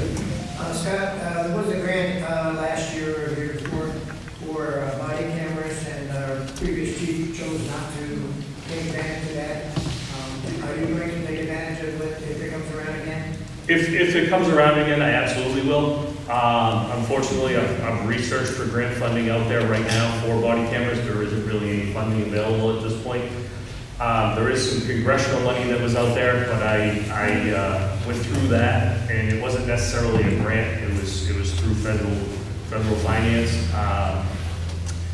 And I went through that and kind of looked at what was dispersed last year, and I found that agencies were applying for radios and other technology type of equipment, even non-law enforcement organizations and municipalities were applying through that congressional as well. Unfortunately, the distribution of those funds from last year were very minimal. You know, I saw some agencies like the city of Somersworth put in for funding through for portable radios and what have you. And from what I gathered on the websites, I think the disbursement was $200.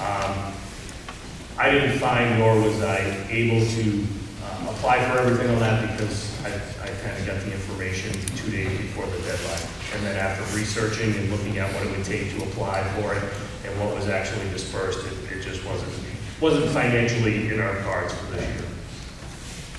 Okay, other questions or comments on Article 27? Yes, Ken. Just a comment. I appreciate the chief's prudent approach to the budget and expenses on capital improvements and stuff.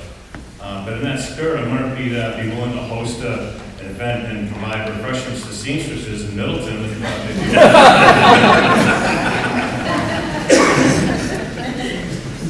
I'm expecting an answer on that. If you head it up, I'll gladly host it. All right, are we ready to vote on Article 27? Yes. So all those in favor of Article 27, to see if the town will vote to establish a police gear and equipment capital reserve fund for the purpose of purchasing police gear and equipment at a raised appropriate sum of $10,000, placed in the fund with said funds come from the unassigned fund balance and no amount to be raised by taxation, signify by saying aye. Aye. Any opposed? The ayes have it. Article 27 passes. Article 28. See if the town will vote to establish a fire gear and equipment capital reserve fund for the purchase of purchasing fire gear and equipment and raise an appropriate sum of $20,000 to be placed in the fund, with said funds to come from the unassigned fund balance, no amount to be raised by taxation. Furthermore, to name the Board of Selectmen as agent to expend from said fund. Both the Board of Selectmen and the Budget Committee recommend this fund. Do I hear a motion to approve Article 28 as read? I'll second. Who made the motion? Janelle. Janelle, Maureen. And John Quinn. Okay, questions or comments on Article 28? You want to hear from the fire chief? Yes. Yeah, so the purpose of this is we currently have $4,500 in our uniforms line to replace firefighting gear. Full set of firefighting gear for a firefighter costs about $5,600. So we fall short even with a budget of outfitting one firefighter. We already have 7 members looking to go into a firefighter 1 class. They have to have compliant gear, which is only good for 10 years. So we currently have 4 members that have non-compliant gear, so that's what we're looking to replace with this capital reserve. And in the future, if we have new members come on, it will help us outfit them as well. Thank you. Questions or comments on Article 28? Yes, Heather. How long does the gear usually last? It's good for 10 years. That's the standard. We can't use it past 10 years. Other questions or comments? Ready to vote on Article 28?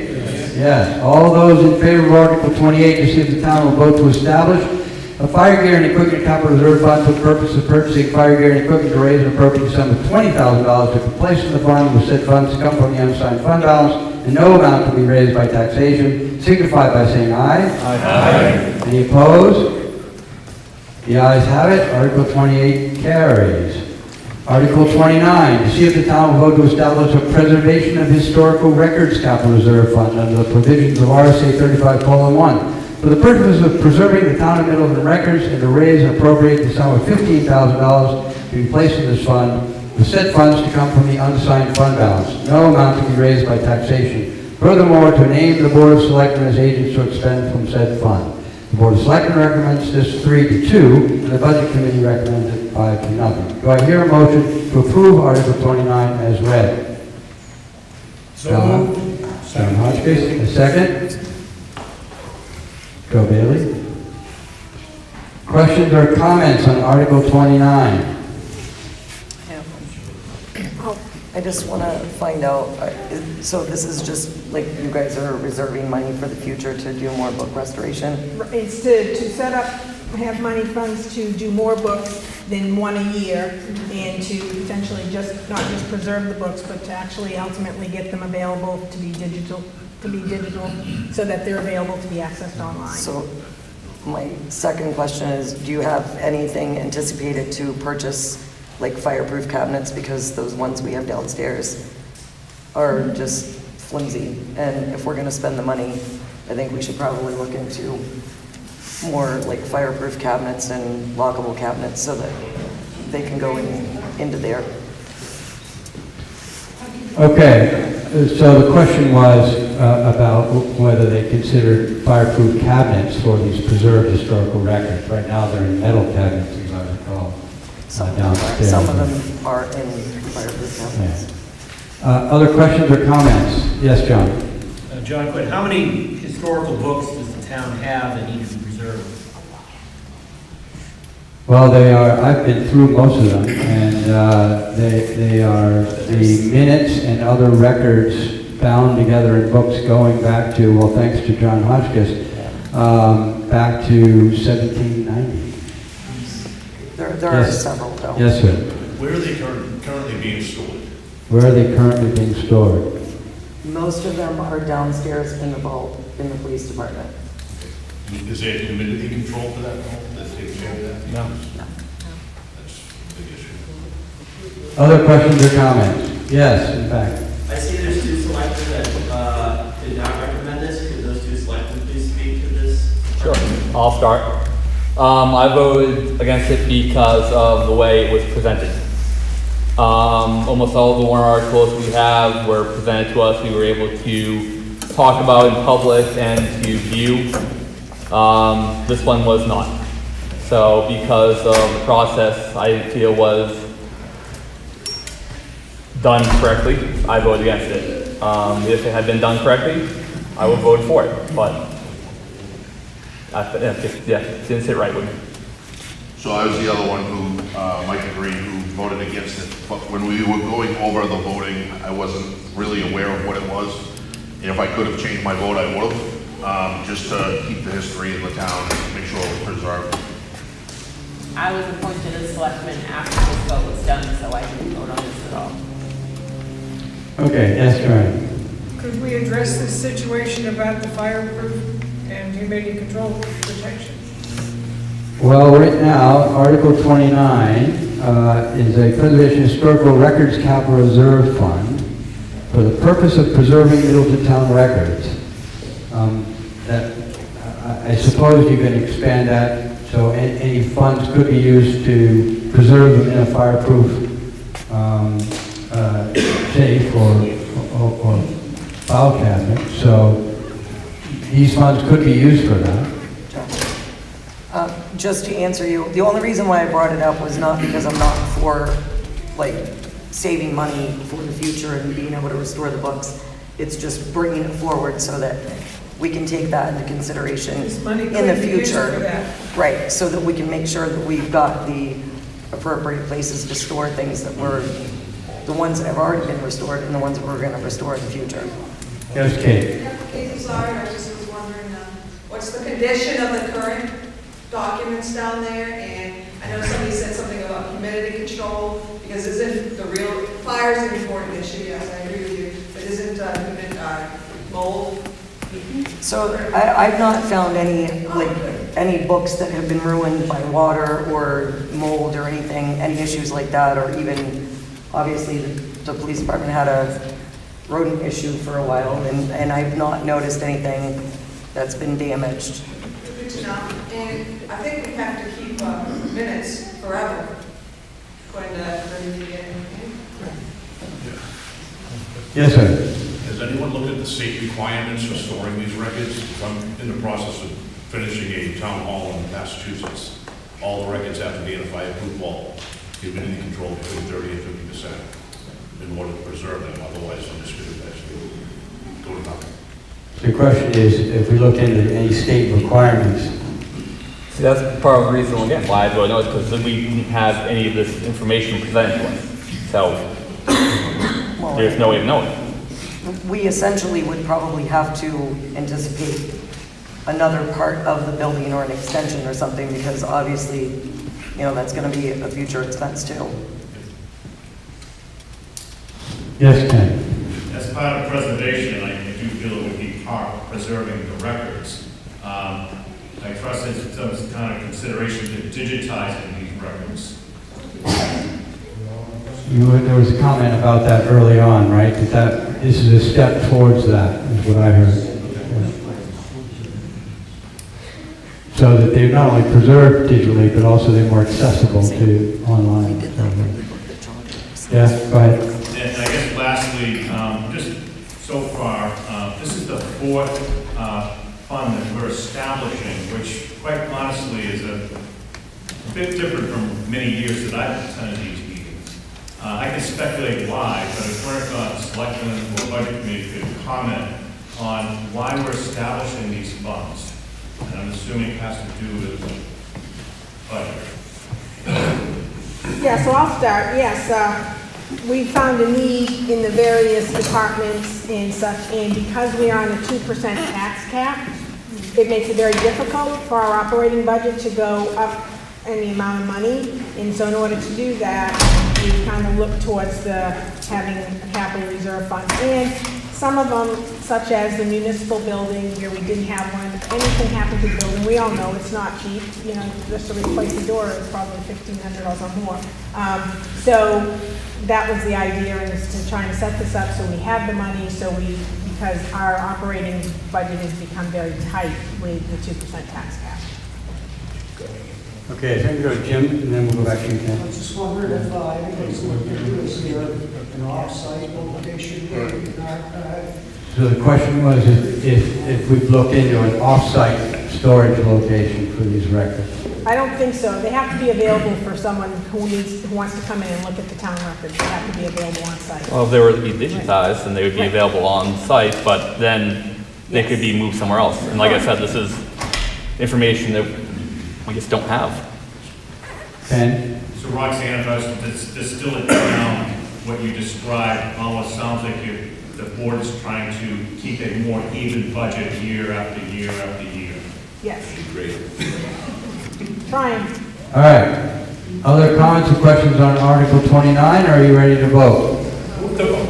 Ready to vote? Okay. All those in favor of Article 29, to see if the town will vote to establish the Preservation of Historical Records Capital Reserve Fund under the provisions RSA 35:1 for the purpose of preserving the town of Middleton records, and raise and appropriate the sum of $15,000 to be placed in this fund, with said funds to come from the unassigned fund balance and no amount to be raised by taxation agent, signify by saying aye. Aye. All those opposed? Aye. The ayes have it. Article 29 carries. Article 30, to see if the town will vote to not maintain any roads identified by the state of New Hampshire as private roads, Class 6 roads, and roads subject to gates and bars. The Board of Selectmen recommends this 3-2, and there's no budget committee recommendation, given this is a non-fiscal article. Do I hear a motion to approve Article 30 as read? Yes, Joe, is there a second? Second over there, Dan, okay. All right, somebody wants... Question, yeah. Go ahead. Dan, can you talk to whether or not we are currently maintaining Class 6 private or barred roads? We are not.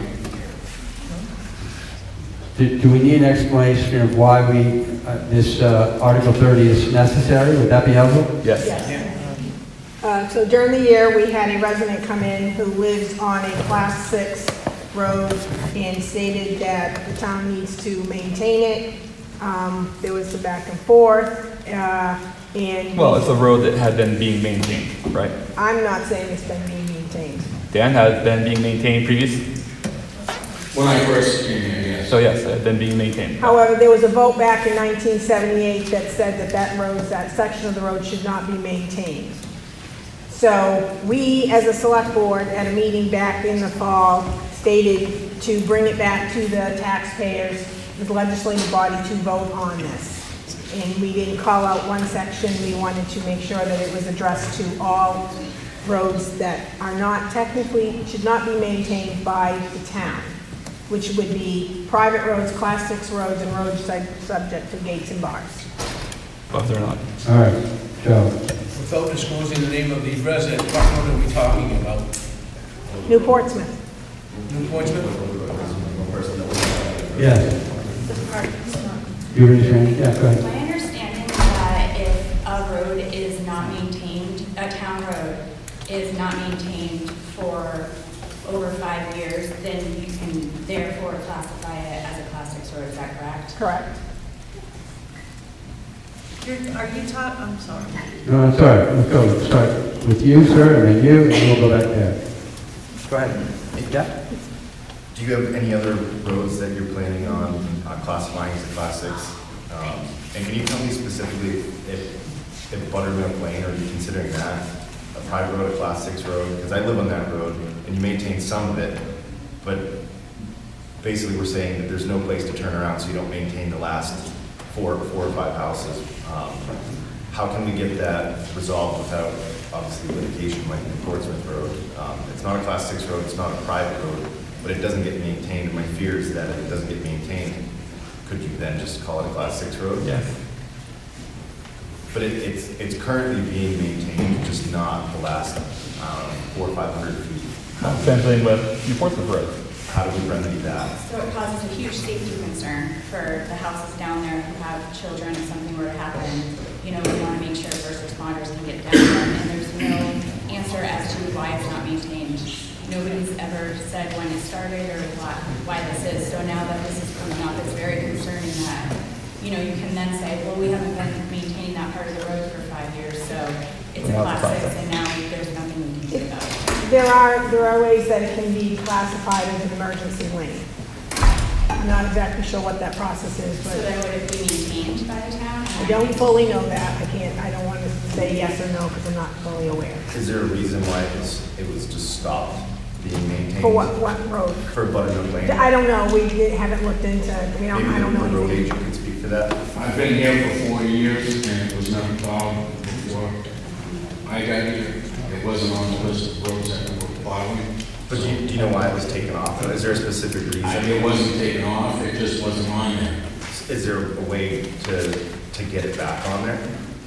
I would have to say the town would have to go, and they would have to come up with town specifications, which I can tell you it isn't right now. Because my fear again is maybe public safety can speak to this. If the road's unmaintained and unpassable, how do we get emergency services if we needed it? It can be designated I as can't private. specifically speak on the legality of how roads are maintained. Obviously, we would hope that the roads are maintained so they can access people's homes. I know it's accessible because the fire department has come to the house before, which we appreciate you guys as police, you know, have come there before to assist. And the only issue is just the plow truck will go down there. And I've never been given a straight answer as to why. And we were just hoping that we could get some sort of. Well, I can tell you right now, in the condition that it's in, it's not suitable for a plow truck to go down. I guess. It's not maintained. I guess when you mean suitable, like is it not a safe road, or because the neighbor had a logging truck going back and forth, fully loaded logs, so I would assume a truck would pass through there. I mean, I plow it personally, just to maintain it, as does one of the neighbors. And we're able to turn around and drive on it, it just.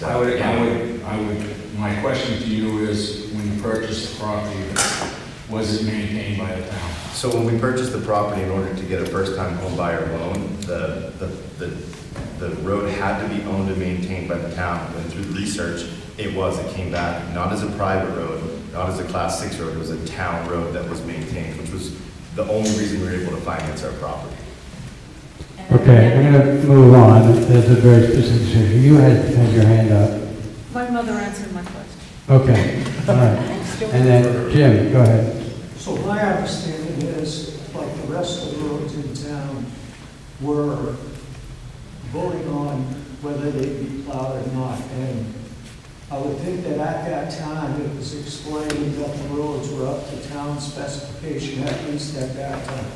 I can tell you, like, in my experience, living in town for 38 years, 36 years, whatever it is, the only road that comes to mind that was put in and accepted by the town would be Adams Way across from our house. I know that that road was built to town spec, and Dan could explain to you what town spec would entail. We have other classified private roads, which are not up to town spec and would cost hundreds of thousands of dollars, probably more to do.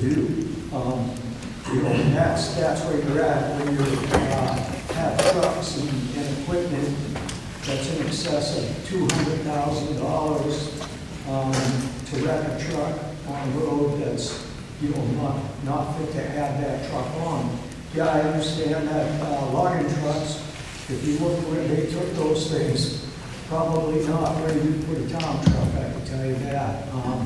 That's big. So my understanding of the process is any road, if you think your road is to town spec, you do a warrant article and we would vote on it right here, maybe it would be accepted or not. Okay, Randy. Yeah, I just had a question for Dan. Do you have the straight line diagrams that show the linear footage of class 5, class 6 that the state has for each town? We do. So that might be something this gentleman can take a look at, and it gives a linear footage from an intersection all the way to the end of class 5, goes to class 6 or whatever it is. Right, and what that does is and we always talk about the block grant, right? So the block grant is based off of the class 4 and 5 roads that we have in town. And that is what they fund on. The block grant is not funded on class 6 and private roads. The state does not fund through that block grant monies for that portion of the road. They do it for the class 4 and class 5. All right, just a second, I can go to Tim.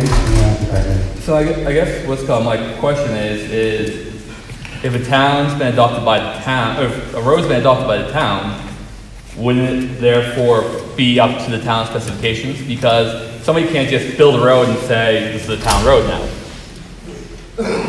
So therefore it would have to be up to town specifications for it to be a town or a public road, right? Am I right, Dan? No? Theoretically, what's called a town, if we adopt a town road. I think you're talking about existing roads, is that correct? I'm talking about, so if we adopt a road, right? Then it has to meet certain specifications. Yes. So if it's a public road, then it met those specifications. All right, correct? John. John Quinn, I know in my neighborhood, the roads were accepted by the town generously. They had to be brought up to specs. That means they dug down, removed tree roots, stumps in the road. They had to dig down 6 feet, great expense, great amount of work. And the town does this. I mean, there was past practices where look at the Lake District. It's not 5 acres per house, I guarantee it. We know that. And we're all grateful for our property, but we don't meet current specs. The reason they have current specs is so the town can maintain these roads reasonably. So they made a policy not to accept roads that don't meet town specs. Those specifications change next year. Okay, that's the nature of business, but these are for safety, for the buses, for the commuters, for the commerce, for our firefighters and police, and I know they'll go to great amounts, walk if they have to get to the emergency. But it's a lot easier to let them drive. These guys have precious time. But we can't just accept every road because we think it's up to spec. There's rules and regulations that the town is required to maintain and do a great job. And I don't want to see another road ripped up and find tree stumps in it. It was ridiculous. Thank you. All right, Kate. I understand your point. What's your point on town roads? Because it's a named town road, that it's an accepted town road? Is that what you're? No, I'm saying was not every road in town is a town road. You have, no, not every town road, or no, every road in town is a town road. But if a town road, or if we've accepted a road as a town road, it's our obligation to maintain it. So, Cardinals Lane, correct me if I'm wrong, doesn't the pavement just end? And I think that's the point of. Then is it still a town road though? Just because it's dirt? I don't know what the parameters for that particular road were. I know parameters were established in enforcement, so it's going to take a little bit of investigation and probably, I think. Well, I certainly wouldn't want the town to have to maintain the roads up on the mountains and Joe John. but there's a difference between roads that are accepted by the town and ones that haven't. So you're going to have to do that, and I think Randy was saying there's a map that already delineates all of those. Correct. Correct. All right, is that, yeah. All right. I think we're on the same page, but. All right, we're wandering around here a little bit. Can I ask, what are the consequences of a negative vote for this article? Money. There's I no mean, money. I would like, even if Dan could even ballpark the cost of plowing in man hours, fuel, wear and tear on the trucks. I mean, I see this opening up a can of worms. I would much rather us accept road by road. I think that would have been more prudent. Okay, Heather? But after the town has, for so many years, maintained private or or class 6 roads, we own the road at that point. It's grandfathered in, am I wrong? It's to come back before the legislative body to change.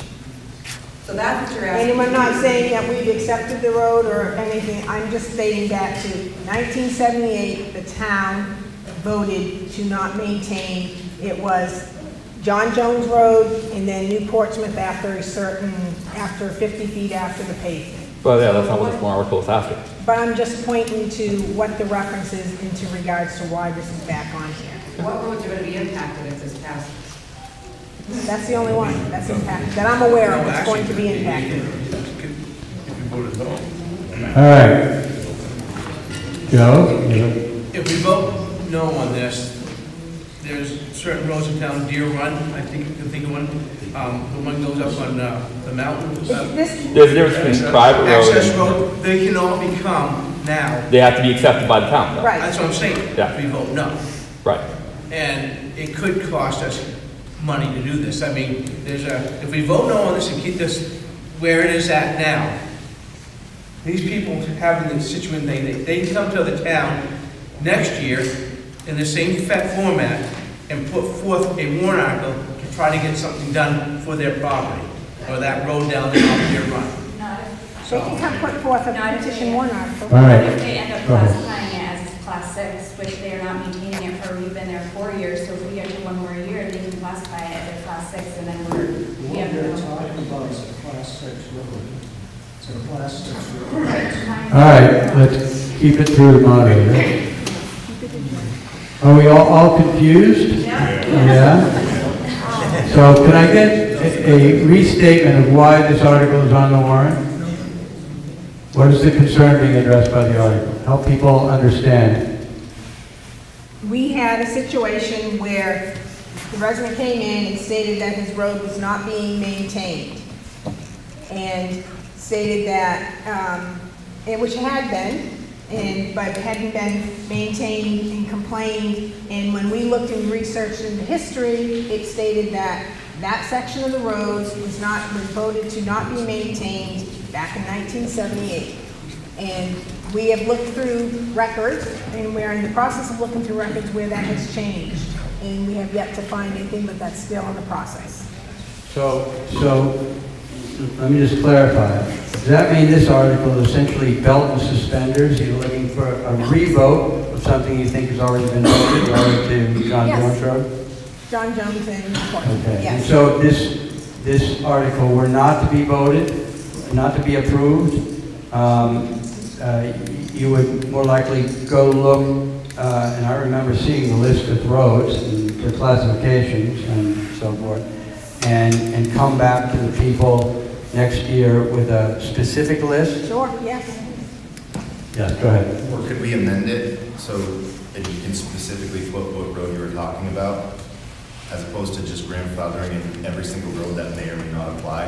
If you're talking specifically about the Newport Road. Yeah, and I don't know that we can change the intent of the They injector. could amend this to All right. be more specific. Okay. Sure, absolutely. If you want to make that amendment, you're welcome to do so. Yeah, I move to amend it if, How would you amend it? What do you want it to say? to change it to specifically the road that you were talking about. So specifically to Newport Smith and John Jones Road. Newport and John Jones Road. Just so Okay, it's is there a second to that amendment? Second. John Quinn, second. If your name again, I'm sorry. Eric Millar, M-I-L-L-E-R. All right, so now, I'm looking for comments. Hang on a second. Comments or questions on the proposed amendment? Because we'll need to take a vote on this amendment if we're going to do it. Yes, sir. Just to speak on the amendment of it, if we were to go the way with the amendment, then I would recommend, or I don't know how we would get it in there, but basically for it to mirror the language as far as the previous one that was already voted on by the governing body back in 1970.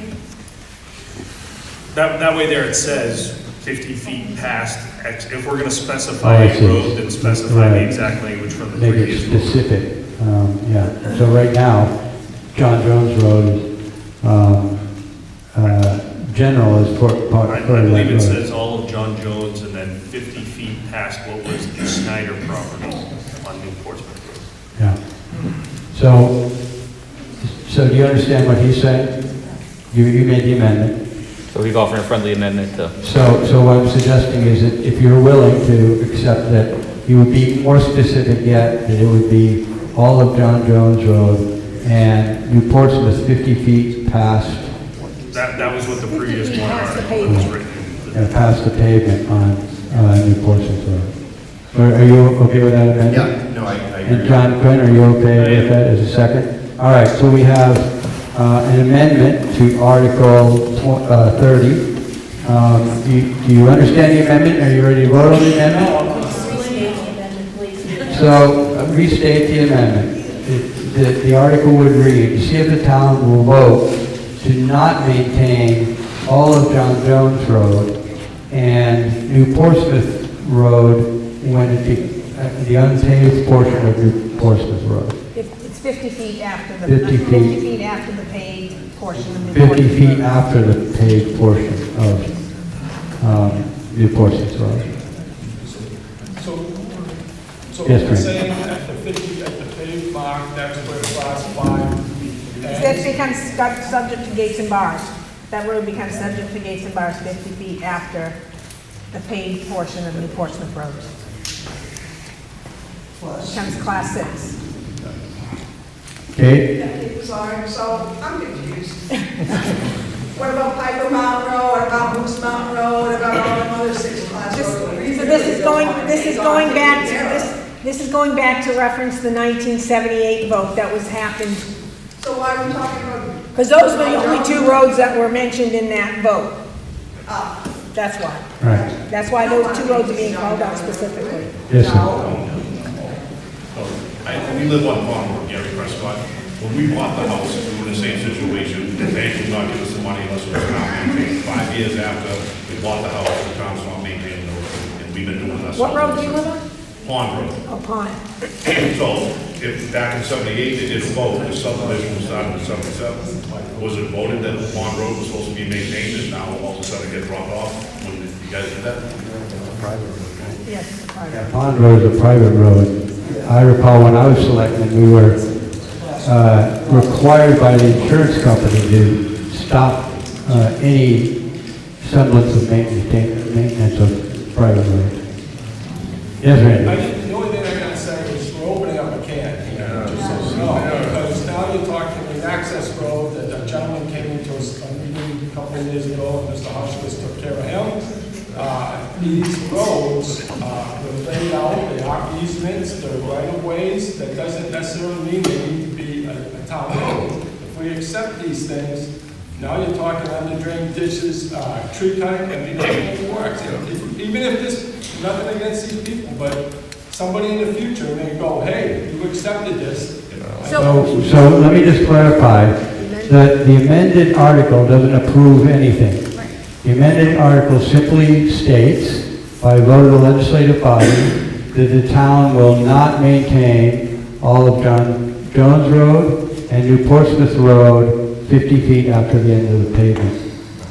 That's all the amendment is saying. Yeah, we as a town, we can't afford to pave in all these old mountain roads. I just wanted to make sure that my road doesn't get moved into that, because it's a passable road that any vehicle can drive down. I mean, the neighborhood can take it out on the civic. So it's just not maintained. I didn't want to get lumped into it being a mountain road or a class 6 road. And just to clarify, that the article as amended would not guarantee that your road would be maintained. I understand that. I just don't want to get lumped in as a class whatever. So do we have enough information to vote on this amendment to the article? Do we understand the amendment? Go ahead. Hang on. Get someone on the floor. If we vote to approve additional plowing, does that mean we are going to have to bring those roads up to specification at the town's expense in order to avoid damage to the town vehicles? So just to clarify, there's no vote and no proposed vote, amended or not amended, to approve any additional maintenance of any road. No, but is that going to be an offshoot of that? Well, that's an unknown. Right now, the amendment on the floor that you need to vote on is to change this article to reference John Jones Road and New Portsmouth Road alone. That's the amendment. Can we vote on that? Yes. Can we vote on that amendment? One more comment back there on the amendment? Well, should it say, like, or we added that, to see if the town will not maintain New Portsmouth Road, Access Point, and John Jones Road, Access Point, and any other private road, class 5, etc. No, it's specific. The amendment is to limit this vote to just those two roads. That's the amendment. And so first we're going to vote on that amendment. If we approve the amendment, then we'll discuss and we'll move on whether or not to approve the whole article. So can I call for a vote on the amendment? Yes. All right. All those in favor of amending Article 30 to read, to see if the town will vote to not maintain John Jones Road and New Portsmouth Road starting 50 feet beyond the pavement, signify by saying aye. Aye. Any opposed? I would say the ayes have it. So Article 30 is now amended, and we can keep talking about it a little bit more, or we can go right to voting on Article 30. Ready to vote? Okay. All those in favor of Article 30, to see if the town will vote to not maintain John Jones Road and New Portsmouth Road starting 50 feet beyond the end of the pavement, signify by saying aye. Aye. Any opposed? Nay. The ayes have it. Article 30 as amended carries. All right, we got through that. Not bad. All right, Article 31. Shall the town modify the provisions RSA 72:39A for the elderly exemption from property tax in the town of Middleton based on assessed value for qualified taxpayers to be as follows: for a person of 65 years of age up to 75 years, $40,000; for a person 75 years up to 80 years, $50,000. For a person 80 years of age or older, $60,000. To qualify, the person must have been a New Hampshire resident for at least 3 consecutive years, own the real estate individually and jointly, or if the real estate is owned by such person's spouse, they must have been married to each other for at least 5 consecutive years.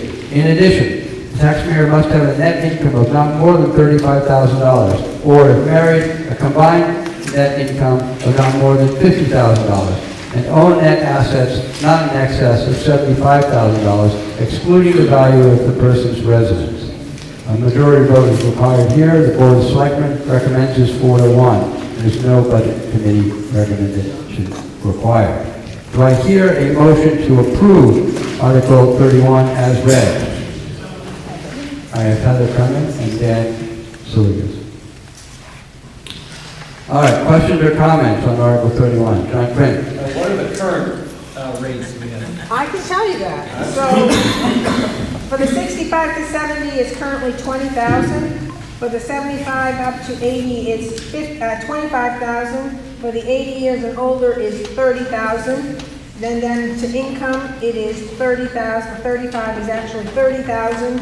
And 50 is for the, I guess, the net combined income is 40,000. Oh, sorry, and the excess of 75, we didn't change that on the person's residence. So that's this. Okay, Jim. I'd like to amend the article to go to 60,000 from 75 forward. So which number are you? You're talking about the owned net assets? 60,000 is the high rate. Wait a minute, for what? What portion? For the most expensive, 60,000 is the high. No, what, I don't know what you're talking, in the whole article, which number are you looking to change? Right. 80-year-olds. Yeah. Right now it says 80, you get 60,000. Right, it's going, that currently is 30,000. Right, no, I'd like to make this so if you hit 75 and you only make $35,000 a year, you get an $80,000 exemption from your tax. So you're proposing an amendment that would amend the line that says for a person 80 years of age or older, you want that to go to 80,000 instead of 60. So when you're old and start. And then you have further amendment? So you just, all right, so you just want to change for a person 80 years and older, for 60,000, you want to change that to 80,000. Okay. Okay. Is there a second to that amendment? Randy Talon, second. Any discussion on the proposed amendment? Yes, John. Do we have any details how many people this will affect, like in town, that fit that qualification? In the report here, and I have to check the numbers, it says 12. For some reason, I think it's more than that. What about those that are 150 years old? It's a separate warrant. All right. Yes, sir, in the back. David Franklin. I'd like to say that these numbers are basically doubled, but so did our assessments. And basically, we're not changing it. We're just giving a percentage to the elderly same. It's not really doubling because of our assessment thing doubling. It was meant to be cut in half. So now we're just putting it back to where it was. Right, it was taken into consideration with the reassessment, and we looked at area towns, what their allotments were, and that's what we're kind of in that guideline. Right, that's what I'm saying. Yeah. We're not really jacking this up 50%. We're keeping it the same because Right, everything because else. of the reassessment, yes. Okay, we have an amendment on the floor to change Article 31 to read that for a person 80 years of age or older, $80,000. We want to vote on that amendment? Yes? Yes. Okay. All those in favor of amending Article 31 to change it to read for a person 80 years of age or older, $80,000 versus $60,000, signify by saying aye. Aye. Any opposed? That amendment carries. So now any comments or questions about the article overall as amended? Hang on, Randy, behind you. Yes, go ahead. I was just wondering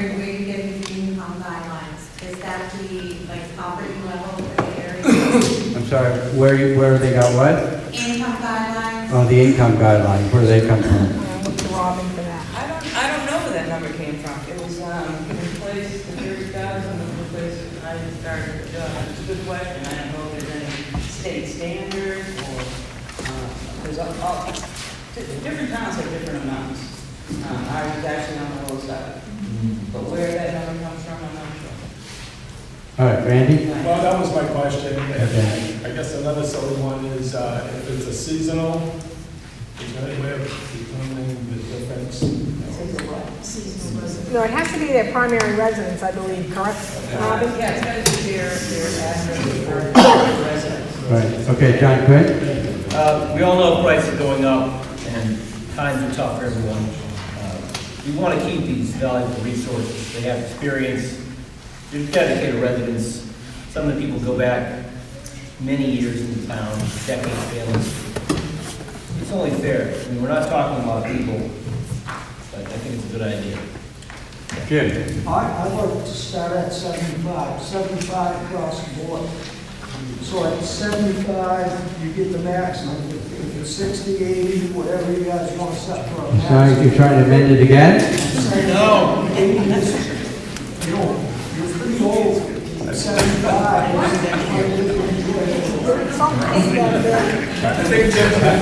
I'm reading the room, Jim. Jim, hang on. I'm reading the room, Jim, and I'm not sure you're going to have the votes to amend it again. That's my guess. Well, that's your right. We'll see if you get a second. If you're 75 years old and you only have $35,000 of income, how you gonna buy fuel? So what do you want to amend, Jim? To 75. What to 75? So at 75 is where you get the full deduction, the 80,000 or whatever you guys have come up with. Oh, so, okay. Instead of 80 years. So he wants it to be, he wants 75 and older. No, I think what it sounds like, and correct me if I'm wrong, because I kind of can speak Jim. He wants anywhere it says, like it says person 65 and up to 75, and for person 75, he wants all of those where it means, where we have 40, 50, and 60, he wants those to all be 80. Am I correct? From 75 on, you're. Oh, 75, okay, so I was wrong. Amend line 3. Listen, can I ask Say- a question? Are we hang on, allowed to? Hang on, I've got a proposed amendment on the floor. That on line 3, it would say, for a person 75 years of age or over, But we did that one pass. $80,000. That one? That's the amendment on the floor. So the question is anybody willing to second that amendment? All right. Yeah, so I have to ask, are you seconding? Second? Yeah, okay, so that's seconded. All right, any questions or comments? Gary Prescott. Any questions or comments on this further amendment of Article 31? All right, all those in favor of amending the already amended Article 31 to read from the third line, for a person 75 years of age up, $80,000. Signify by saying aye. Aye. Any opposed? Ayes have it. It's amended again. You got your amendment, Jim. Now, would you like to vote on this? Do you have another comment, other comment? I got a comment. First of all, you said I do, and number 2, gagging. All right, okay. You ready to vote on Article 31? Yes. All those in favor of Article 31 as amended, it says, shall the town modify the provisions of RSA 72:39-A for the elderly exemption for property tax in town of Middleton, based on assessed value, for qualified taxpayers, to be as follows. For a person 65 of age up to 75, $40,000. For a person 75 years and up, $80,000. To qualify the person, etc. All those in favor signify by saying aye. Aye. Any opposed? The ayes have it. The amended article passes. All right, Article 32, pursuant to RSA 72:28, RSA 72:28B, and RSA 72:29A, to see if the town will vote to increase the veterans tax credit to $750 for the standard and optional veterans tax credit and all veterans tax credit, and increase the surviving spouse tax credit to $1,000. Board of Selectmen recommend this, and no budget committee is necessary. Do I hear a motion to approve Article 32 as read? Who are we picking? What is Let's go with Janelle first, because that was the first. Janelle, okay, and then? And then John? Second, Hodges. Okay. Questions or comments on Article 32? Yes, Randy? So what is a veteran? Robin? There's requirements in the, Yeah, I don't read them. I am a veteran of the Army, and I do not get the tax credit. well, currently, this is the big change here. Currently, we only have the veterans tax credit. Okay, and for that you have to serve during a specific time period, during war time. This is actually adding all veterans tax credit. So any veteran that qualifies with everything else, you don't have to have served a certain time. Well, I mean, I did, but apparently I wasn't shot at properly. So now you don't have to worry about that. All right. Other questions or comments? That was a good one. Yes, sir. Yeah, I just was wondering, the one selectman voted against it, why would it be that? I think that was an abstain. That was an abstain. All right. Yes, John. Just for the record, I'm a combat veteran, and good for me, but not every veteran gets to choose when they serve or what happens when they serve. People sign it, like the police officers, fire department. They don't get the big fire just because they sign up. It happens or it doesn't happen. So there's some people who served honorably in the military who might not qualify because they didn't get to be sent overseas. Between Vietnam and the Gulf War, we had peace. Now hopefully we have more peace.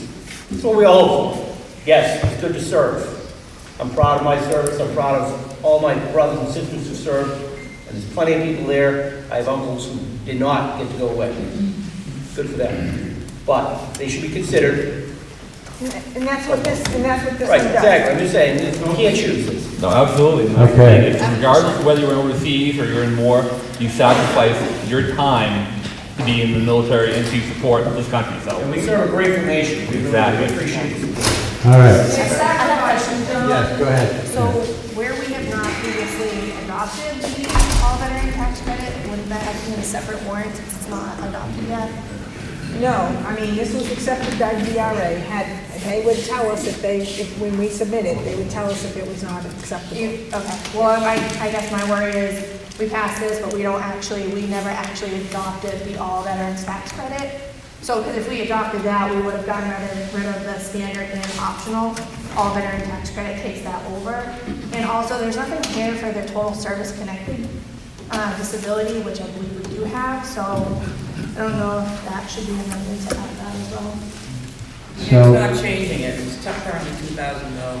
But it can go up to 4,000, Yeah. so it could be amended if. Well, That's a credit. you can offer an amendment if you wish. Sierra?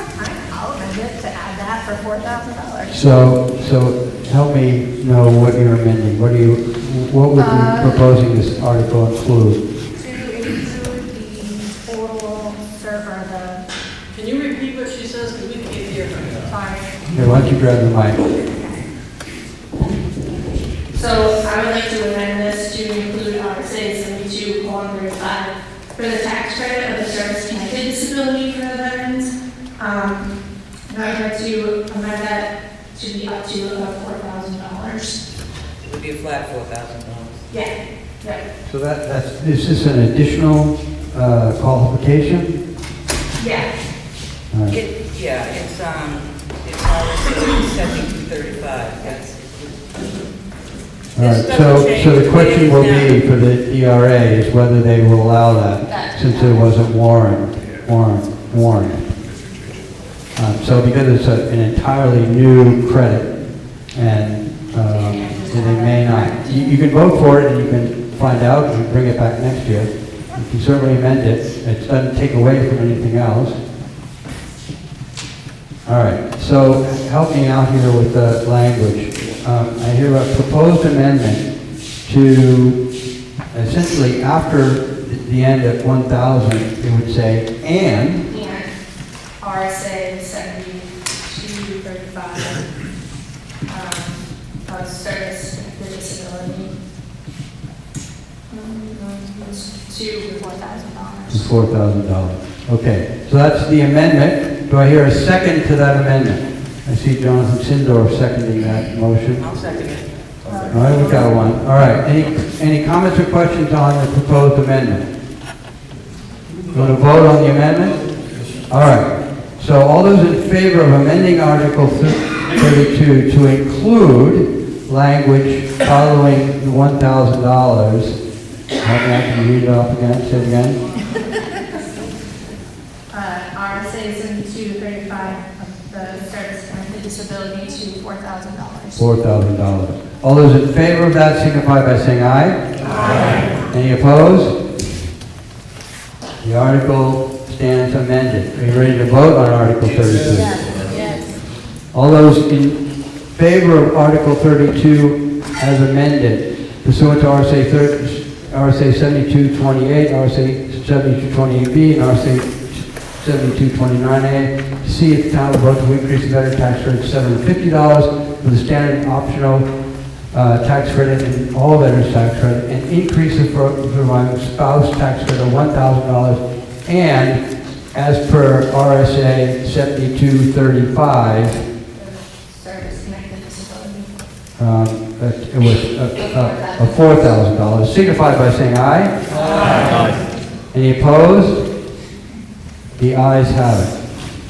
Okay, that brings us to Article 33, and I do have one thing. Is there any other business to transact? I have something, Jeff. Yes.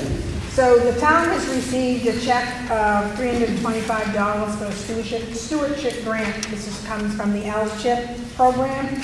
And I would like to have the townspeople vote to have that money put into the Old Town Hall Capital Reserve Fund. That's what I'm looking for. Okay. Is there a second to that motion? I'll second it. All right, then, so this second. Any discussion on that proposed vote? Motion? What are the plans for the use of those funds for the old? To preserve the Old Town Hall, to replace the broken windows we have upstairs. We probably have a list of items that we could use that maybe might put this balance up to maybe $600 up in that year. But hey, it's a start, right? And it's money, I believe, because we received LCHIP grants, and it's money because we have to provide an update of the building every year in order as part of that whole program. And I don't understand why they actually send us a check back for doing that. So that's what, but in order to accept it, we have to have the legislative body state where the money, we can put the money versus just putting it in the general account. And I believe that's where it should go. I think it would be wonderful if we could use the upstairs chapel again and make that accessible for the community as an available option, even if space. And I know there's plenty of money there that could go for that. Okay. You ready to vote on that little motion? Yes. Second. All those in favor of the motion to accept the check for $325 from LCHIP and put it in the Old Town Hall CRF. Old Town Hall CRF, signify by saying aye. Aye. Any opposed? That article carries. Thank you. Before I do my bit, is there any other article, anything else to come before this meeting? Yes, ma'am. I just have a question on the unassigned money that we had. What did you say we had before all this? 1.4. 1.4 million? Yes. Okay. Because it looks like we already just took out $135. I believe we took out close to probably 500,000 because of the, we took out probably 500 with the fire truck, so that should bring us down to probably like 900,000 or 850,000. Okay, John? I think we all owe you, Jack, a big round of applause for once again putting up. Well, thank you, John. that's what I wanted to talk about. This is my 20th year, I believe, as your town moderator. It's a privilege and honor to serve. I also had the privilege and honor to be selectman and chair of the ZBA and chair of the planning board. And I believe in public service. I know all of you who are here today as legislative body do too. I want to tell you that this will be my last town meeting as moderator. So, the supervisor's checklist will need to appoint someone for next year, and it will be on the ballot next year, and I would encourage anyone who wants to play this role to do so. It's something where you believe in the process, you believe deeply in the process, and you facilitate decision-making in the crowd, either an election or a town meeting. And I'm happy to help with anyone who wants to learn a little bit more about it. The election is getting more complicated as time goes on. But I want to thank you all for 20 great years as town moderator. Appreciate it. Yes, thank you. So, one, I enjoyed working with you on the planning board. That's when we met, and I keep signing you up for everything. And I'm going to miss what you do. And I appreciate it. Are you interested? For us. Are you interested? So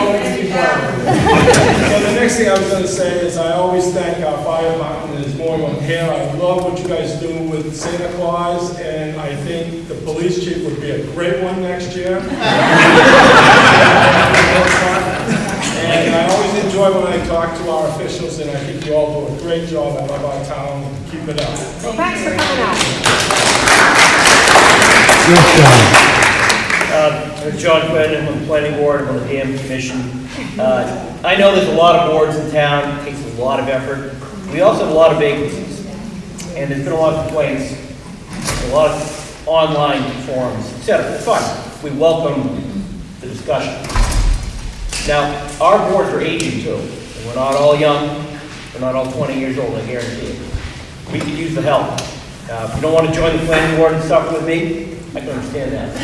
But the Conservation Commission, we got the Lake Commission, we got all these boards, budget. I think budget has one or two vacancies. We need volunteers. You do not need any experience. You don't need to be crazy. I promise we'll train you. They will. Absolutely. We're going to train you. Be crazy. Yeah. Yeah. I'm just saying, we could use the help. Now, it takes a little bit of commitment, it takes a little bit of work. And you don't have to have an experience. You think, oh, I'm not experienced.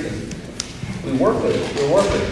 And I welcome it. I challenge people who have discussions like, what are we doing? Like the 11 zoning articles. What the hell do they mean? That is the time to learn. Bring your experience. Bring your wisdom. Any ages. And we appreciate it. And thank you for your support. We got a lot done. But we can do a lot more with a lot more hands-on. Many hands like work. Thank you, John. Just one question, Jonathan. Were you shot at properly? Yes. Yeah, good. I'll make a motion that we close. All right. I have a motion on the, go ahead. I just want to say that the rec has a lot of these sweatshirts out there with the Middleton symbol on them. Large and extra large, they're $25 a piece we're selling. And there's lots of coffee left, so grab a cup on your way out or snack. Thank you. All right, so I got a motion on the floor to adjourn. So I got a second. Here's second from John Hotchkiss. All those in favor? Aye. We are